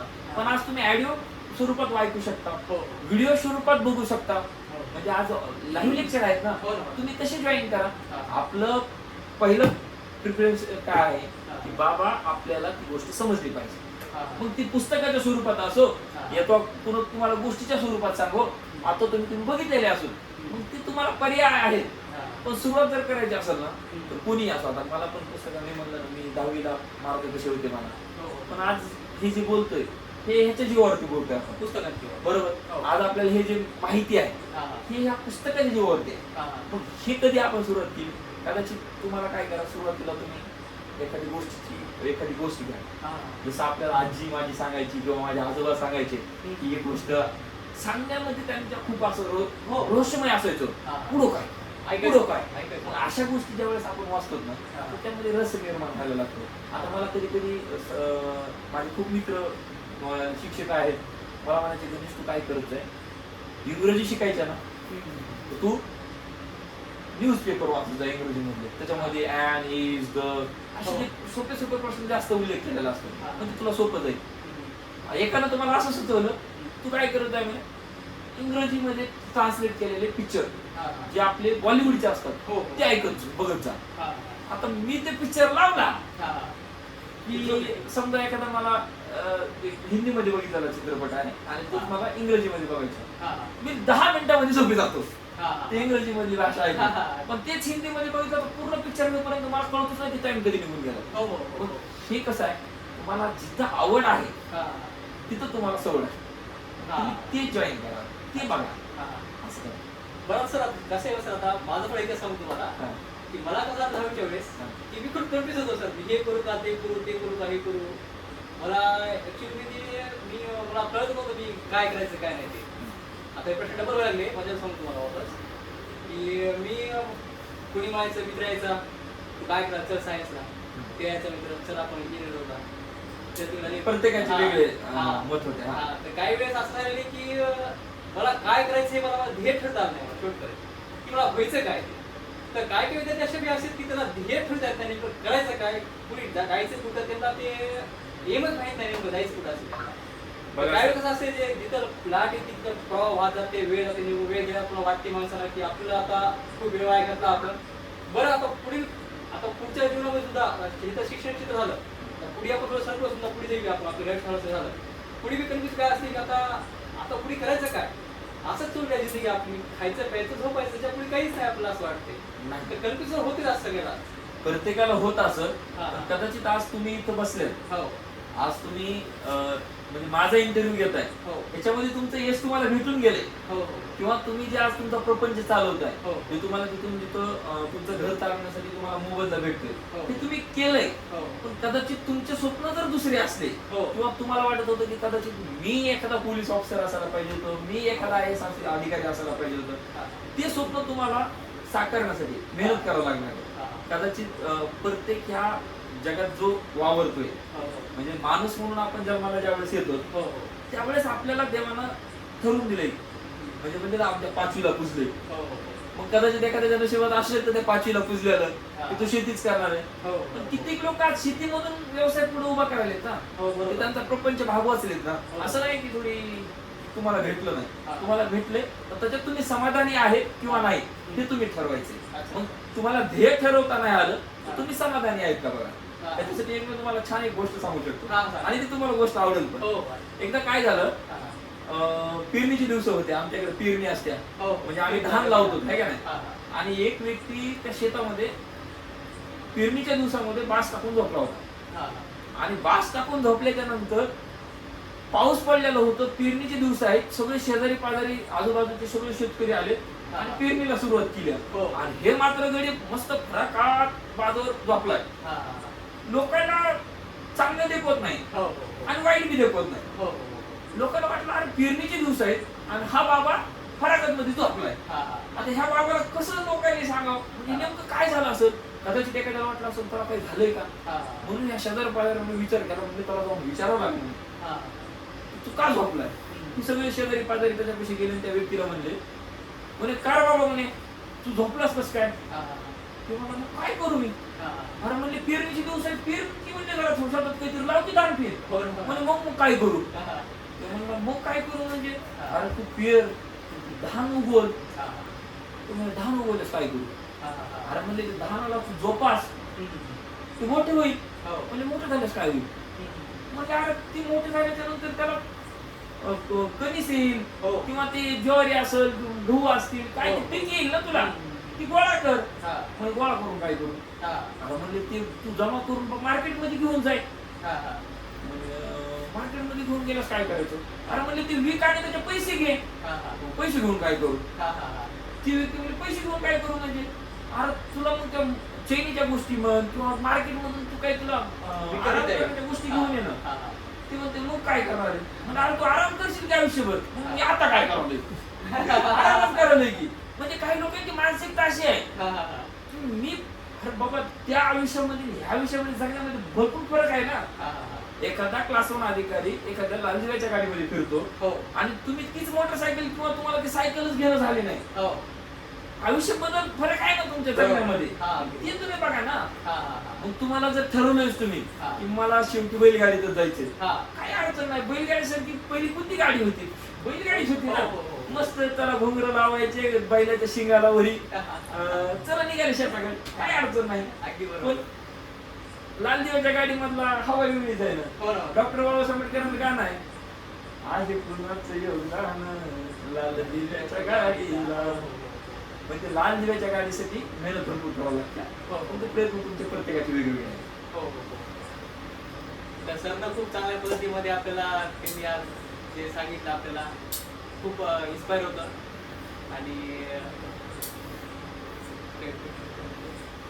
काय म्हणते आमच्या ऑडियन्स. बरं सर, आता अजून एक प्रश्न विचार तुम्हाला. आता हे तुमचं ध्येय कुठपर्यंत सर, आता इथून पुढे तुम्हाला कुठपर्यंत जायचंय. बघा, आयुष्यामध्ये एकच संधी आहे आणि आयुष्य पण एकच आहे. हो. ते किती वर्ष आहे हे पण नाही सांगू शकणार. हो. पण आज मला माझ्यावरती अभिमान वाटतो, किंवा माझ्या आई वडिलांना माझ्यावरती अभिमान वाटतो हा, हा. की ज्या 16 वर्षे ते माझ्याकडं 30 वर्षापर्यंत मुलं असतात, हो, हो, हो. आणि ते आपल्याला आदर्श मानतात. हा, हा. आणि ते जर मला आदर्श मानून किंवा आयडियल मानून जर मला ते एवढंच म्हणजे डोक्यावरती घेतात आम्हाला. हो. आणि ह्याच्यापेक्षा मोठं ध्येय माझं कोणतंच नाही. हा. ह्याच मुलांसाठी आयुष्य काढायचंय अच्छा. आणि ह्यांच्यासाठी आता काय जे करायचं ते करायचंय. अच्छा. बस एवढंच आता ध्येय आहे. हा. आणि इथून पुढे लाखो माझे विद्यार्थी, हजारो शेकडो विद्यार्थी, लाखो विद्यार्थी माझ्या हातातून घडून सेनादलामध्ये, पोलीस दलामध्ये किंवा शासकीय नोकरीमध्ये किंवा समाजामध्ये हा. ते काम करावेत, चांगले घडून यावेत हीच अपेक्षा आहे. आणि आई वडिलांचे किंवा माझ्या येणाऱ्या जनरेशनला हा. माझ्यावरती काहीतरी थोडासा 2 शब्द बोलावे हा. किंवा मी एवढा माझं अस्तित्व निर्माण करावं एवढंच माझं ध्येय आहे आता. अच्छा. आणि जर कुठे संधी भेटली हा. तर कुठली संधी सोडणार नाही. मग ती शिकण्याची असो या शिकवण्याची असो अच्छा. किंवा हम्म. कुठेतरी समाजामध्ये एखादं कार्य करायचं असेल हा. त्याच्यामध्ये जिथं संधी भेटल तिथपर्यंत जाण्याची आणि तिथपर्यंत नेतृत्व करण्याची अच्छा. माझे ध्येय असणार आहे आणि ते ध्येय मी पूर्ण करणार आहे. अच्छा. बरं अजून सर मला एक विचारायचं, तुम्ही इथं फक्त थेरी शिकता आणि ग्राउंड शिकता की नुसतं ग्राउंड शिकताय? नाही, माझ्याकडं प्रशिक्षण पूर्ण दिलं जातं. बरं. आता मी मास्टर फिजिकल एज्युकेशन मध्ये केल्यामुळे मी स्वतःच ग्राउंड घेत असतो. हा. ग्राउंडला मी असल्यामुळे मुलांची स्ट्रेंथ माझ्याकडे जास्त ग्राउंडलाच आहे. हा. कारण की एक संचालकच फिजिकलचा कोच असल्यामुळे हा. ते मुलं जास्त अट्रॅक्शन माझ्याकडे ग्राउंडला हा. होतं. पण मी ती पण बाजू धरल्या हा. आणि लेखीची पण बाजू धरल्या. ओके. ज्या मुलांना मैदान नंतर लेखीची गरज आहे हा. तर अशा विद्यार्थ्यांना आपल्याकडे मराठी विषय असू द्या, हो. गणित विषय असू द्या, बुद्धिमत्तेसारखा विषय असू द्या हा. किंवा GS सामान्य ज्ञान असू द्या किंवा चालू घडामोडी असू द्या हा. किंवा जे काही तुमचे सब्जेक्ट असतात हो. याच्याविषयी आपण गेस्ट लेक्चर अथवा माझ्याकडचे जे परमनंट शिक्षक जे येतात हा. ते 1.5 तासापर्यंत क्लास घेतात. हो. त्याच्यामध्ये ते पूर्ण कव्हर करून घेतात सिलेबस. हा. माझा सर्क्युलर मध्ये सिलेबस चालतो. हा. जसं की आता म्हणजे एखादा मुलगा आज जॉईन झालाय हो. आणि त्याला आपण समजा 1 वर्षासाठी माझ्याकडे कॉल आहे प्रशिक्षण घेण्यासाठी हम्म. किंवा कोणी 6 महिन्यासाठी येत असतं, कोणी 3 महिन्यासाठी येतं, कोणी भरती आल्याच्या नंतर 1-2 महिन्यासाठी पण येतात. हा. तर अशा मुलांना ते जेवढं आपल्याला देता येईल हा. तेवढे आमचे प्रयत्न असतात. अच्छा. मग ते लिखी असो या मैदानी असो. अच्छा. बाकी मग आमच्या रोजच्या चर्चेमध्ये असू द्या किंवा आम्ही असं ज्यावेळी चर्चेला बसतो तर आम्ही असं बोलल्याच्या नंतर हा. मुलं आम्हाला प्रश्न विचारतात, आम्ही मुलांना प्रश्न विचारतो. हा. त्याच्यामधून सगळीच तयारी होऊन जाते. असं काही नाही की फक्त मैदानच. हा. आम्ही दोन्ही पण आता तर मी डिजिटल पण चालू करतोय. अच्छा. आता काय कारण की काय झालंय स्कोप खूप आला हो. लाईव्हला हो. आणि लाईव्ह असू द्या किंवा ऑफलाईन क्लास असू द्या तो डिजिटल ज्या वेळेस असतं जसं की आता मी पुस्तक वाचल्यास मला झोप यायली आहे. हा. तर आम्ही त्यावेळी त्यांच्यासाठी थोडंसं डिजिटल करूया. अच्छा, अच्छा. ते पण चाललंय माझं. अच्छा. युट्यूबवर समजा. युट्यूबला पण आपण चॅनल आहे आपलं अच्छा. Royal academy of defence Gangakhed म्हणून अच्छा. किंवा गणेश नागरगोजे माझ्या नावाने पण आहे. बरं. इंस्टाला पण माझा अकाउंट आहे गणेश नागरगोजे. अच्छा. हा तुम्ही ते पण कधी सर्च करून बघा. हा. फेसबुकला आहे, टेलिग्रामला आहोत आम्ही. हा. हा. तुम्हाला जिथून जिथून आमच्यापर्यंत पोहोचता येईल हो. किंवा आम्हाला तुमच्यापर्यंत पोहोचता येईल हा. ते आम्ही प्रयत्न करत राहणार. विद्यार्थ्यापर्यंत आमचं पोहोचायचं नियम आहे हा. आणि विद्यार्थी आमच्याकडे आल्याच्या नंतर आम्ही त्यांच्या यशापर्यंत आम्ही पोहोचू ते मात्र आमचा शब्द राहील. अच्छा. ओके. बरं मला अजून एक विचारायचं सर, तुम्हाला राजकारणाचा इंटरेस्ट आहे का? नाही, तुम्ही बिलकुल. राजकारणात कधी पडणार आहेत का? राजकारणी माणसाला कधी मी म्हणजे आतापर्यंत म्हणजे खरं सांगा हा. आता काय झालं राजकारणी लोकांच्या म्हणजे आता आमचं म्हणजे कसं समाजामध्ये आम्ही काम करतोय. हा. राजकारणी लोकांना जर आम्ही घेतलो तर कदाचित आज मी वंजारी कास्ट आहे. हो. आज जे समाजामध्ये हे ट्रेंड निर्माण झालाय की मराठा कास्ट आणि वंजारी कास्ट असू द्या किंवा इतर कुठली ओबीसी कास्ट असू द्या हो, हो. हे आम्हाला काही देणं घेणं नाही. माझ्याकडे मराठा कास्टचा मुलगा पण आहे, माझ्याकडे एसी कास्टचा मुलगा आहे, माझ्याकडे एसटी कास्टचा मुलगा आहे, हा. माझ्याकडे ओबीसी कास्टचा मुलगा आहे, माझ्याकडे एनपी कास्टचा मुलगा आहे. हा. म्हणजे ह्या सगळ्या समाजाला धरून चालणारे व्यक्ती आहेत. म्हणून आम्ही जे राजकारण आहे याच्या बाजूला खूप आहेत. माझ्यासाठी सगळे सारखे आहेत आणि आम्ही सगळ्यासाठी सारखे आहेत. अच्छा. आणि राजकारण म्हटलं तर राजकारणासाठी आपल्याकडे गुन्हा पण नाहीत. अच्छा. आम्ही कुणाला धोका नाही देऊ शकणार हा, हा, हा. आणि आपल्या आई वडिलांनी आपल्याला जे संस्कार दिले प्रामाणिकपणा. हा आणि आपल्याला आवड शिक्षणामध्ये आहे तर राजकारणाचा विषयच आहे. हा. राजकारण नको पण राजकारण हा शब्दच वाईट आहे. तसं तर माझं राज्यशास्त्रामध्ये हा. MA झालेला आहे. अच्छा. पण पॉलिटिकल सायन्स सोडूनच दिलं, नकोच म्हणलं ते राजकारणच नको आयुष्यामध्ये. हा. हा. माझं पॉलिटिकल सायन्स होतं. हा. हा. तसं राजकारण खेळता यायला अडचण नाही हा. हा. पण ते राजकारणच बघून राजकारण नको वाटतं. अच्छा. खूप गच्चा राजकारण त्याच्यामुळे का? वाईट आहे. हा. पण काही लोकांनी चांगलं समाजासाठी करावं त्यांना पण आपला एक संदेश असेल. बरं काय विद्यार्थी सर कसे माहितीये का, स्वतःच कामं धाम सगळे सोडते तर राजकारणाचे झेंडे घेऊन पळते विद्यार्थी. त्यांचा त्याच्यासाठी एक खूप छान आनंद राऊतची कविता आहे. भोंगा वाजलाय, भोंगा वाजलाय, भोंगा वाजलाय, वाजलाय वाजलाय, नेता गाजलाय, नेता गाजलाय, ही कविता आहे का, मग तुम्हाला लक्षात येईल की राजकारणात जायचंय अथवा न जायचंय. हा, हा, हा. असे विद्यार्थी भरपूर आहेत की सर राजकारणात लागून वेळ झालेले आहेत काही असे. ती कविता ऐकली का तो याला अच्छा, होणार ओके, नाही हा, हा. आणि राजकारणाकडे जाणार बी नाही. अच्छा, अच्छा. कारण त्याच्यामध्ये सगळंच त्या कवितेमध्ये सार आहे. हा, हा. नक्की आपल्या चॅनलला पण वाचून दाखवते आपण. 100%, खूप छान कविता आहे. अनंत राऊतचा मी खूप फॅन आहे. मला आवडतं त्यांच्या कविता आणि त्यांच्या कवितेमध्ये खूप म्हणजे असं शब्दाला किंमत आहे. हा. आणि ती भोंगा कविता फक्त त्या राजकारणात नेत्यांच्या माग हे लोक विद्यार्थी चालले म्हणूनच त्यांनी ती कविता वाचल्या. आणि ती कविता एकदा ऐकली ना, मला तर वाटतं 100% नाही 99% विद्यार्थी तिकडे जाणार नाही. हा, हा. भोंगा कविता हा. खूप छान आहे, ऐका तुम्ही. हा, बरं असं काही अजून त्या विद्यार्थ्याला कसं असते काही वेळेस अभ्यास करून करून करून कंटाळा आलेला असते, हम्म. तेव्हा त्यांचं मन फ्रेश करण्यासाठी ते काय करते किंवा काय केलं पाहिजे त्यांनी. हे बघा, प्रत्येकाची आवड वेगळी आहे. नाही नाही काही वेळेस कसं कोणी असतं गाणे ऐकू शकतं, हा. कोणी एखादी मूवीज बघू शकतं. मी तुम्हाला मग जसं म्हणलं होतं की अशी एखादी मूवी बघा की त्याच्यातून तुम्हाला मोटिवेशन भेटेल. हा. म्हणजे तुम्ही तुमच्या एम पासून बाजूला जाणार नाही. हो, हो, पण एखादी अशी पण गोष्ट करा, हम्म. मला गाणे ऐकायला आवडतं हो. किंवा गाणे म्हणायला आवडतं. हा. आता मी सिंगर नाहीये, हम्म. पण बाथरूम मध्ये छान गाणे म्हणू शकतो हो. आपण, एकांतामध्ये आहे. हा, हा. चुकलं तरी कोणी काही म्हणणार नाही हो, अगदी बरोबर. आणि हसणार बी नाही. हो. बरं ठीक आहे, ते नाहीये, एखादी कविता आहे का, हो, कविता नाही तर कविता लिहा. हो, ते नाही तर कुठे फिरायला जा ना. हो, हो. प्रत्येकाच्या लाईफ मध्ये किंवा त्या शिक्षण क्षेत्रामध्ये सारखं सारखं सतत एखादी गोष्ट केली की त्या गोष्टीचा आपल्याला थोडस कंटाळा. पठार अवस्था असते, पठार अवस्था असते. हा. म्हणजे असं एखाद्या दिवशी असं असं मला होतं तसं. हम्म. एकदा झोपायला लागलो की मी एक दिवस 2 दिवस झोपीला जातो. हा, हा. आता 3 दिवस झाले मी सध्या जास्त झोपूनच आहे. हा. माझी तब्येत खराब झाली होती, मग झोपून आहे. हो. मग आता एवढं झोपलोय की मला आता 2 वाजेपर्यंत झोप येत नाही. हा, हा. म्हणजे ती पठार अवस्था मी काढून टाकली. मग मी एवढं झोपलोय की मला त्या झोपीचा मी कंटाळा आणून सोडलाय. हा, हा, मग अशी गोष्ट करायची ज्यावेळेस तुम्हाला ज्या गोष्टीचा कंटाळा आलाय ना, हा, हा. ती गोष्ट जास्तच करायची. म्हणजे हा. त्याच गोष्टीचा कंटाळा यावा हा, हा, हा. असं करायचं. मग ते काही असो, कुठलीही गोष्ट. आता तुम्ही सारखं मोबाईल वापरा. हो. आता मोबाईल वापरत तुम्ही कंटिन्यू मोबाईल ठेवल्याच्या नंतर तुम्हाला शक्य आहे का ती गोष्ट? नाही. नाही ना. तुमचे डोळे दुखायला लागतील, तुमचं डोकं दुखायला लागेल. अगदी बरोबर. शक्यच नाहीये ते. म्हणजे जास्त बघणं पण म्हणजे हानिकारक आहे. हा. आणि ते आपल्याला ऑटोमॅटिक जाणवणार आहे. हो. ते जाणवल्याच्या नंतर लक्षात येते बाबा ही गोष्ट आपल्यासाठी बेकार आहे. हो. म्हणजे तुम्ही ठरवा. हा, हा. तर सरांचा असा खूप छान आपला संवाद साधा सरांनी आपल्या चॅनल सोबत. सरांची खूप गोष्टी सांगितल्या सरांनी. मनमोकळ्या गप्पा होत्या आणि मनमोकळ्या आमच्या गप्पा सतत चालतच राहणार आहेत. हा. आपल्या चॅनलला तुम्ही सगळेजण सबस्क्राईब करा, हा. शेअर करा, लाईक करा, कमेंट करा. हा. हे मी पण सांगतोय आणि आमची सर्व टीम पण सांगते. हा. सरांना आम्हाला वेळ दिल्याबद्दल सरांचं खूप खूप धन्यवाद सर. तुम्ही पण आलात आमच्याकडे, आम्हाला वेळ दिला. तुम्ही पण खूप छान आम्हाला म्हणजे थोडस आमच्या जे आठवणी म्हणा हो. किंवा थोडस पास्ट इतिहास होता हा. त्यात थोडासा आनंद भेटला त्या गोष्टीमुळे. आम्हाला पण जाणून घ्यायचं होतं तुमच्या आठवणी. खूप खूप धन्यवाद सर.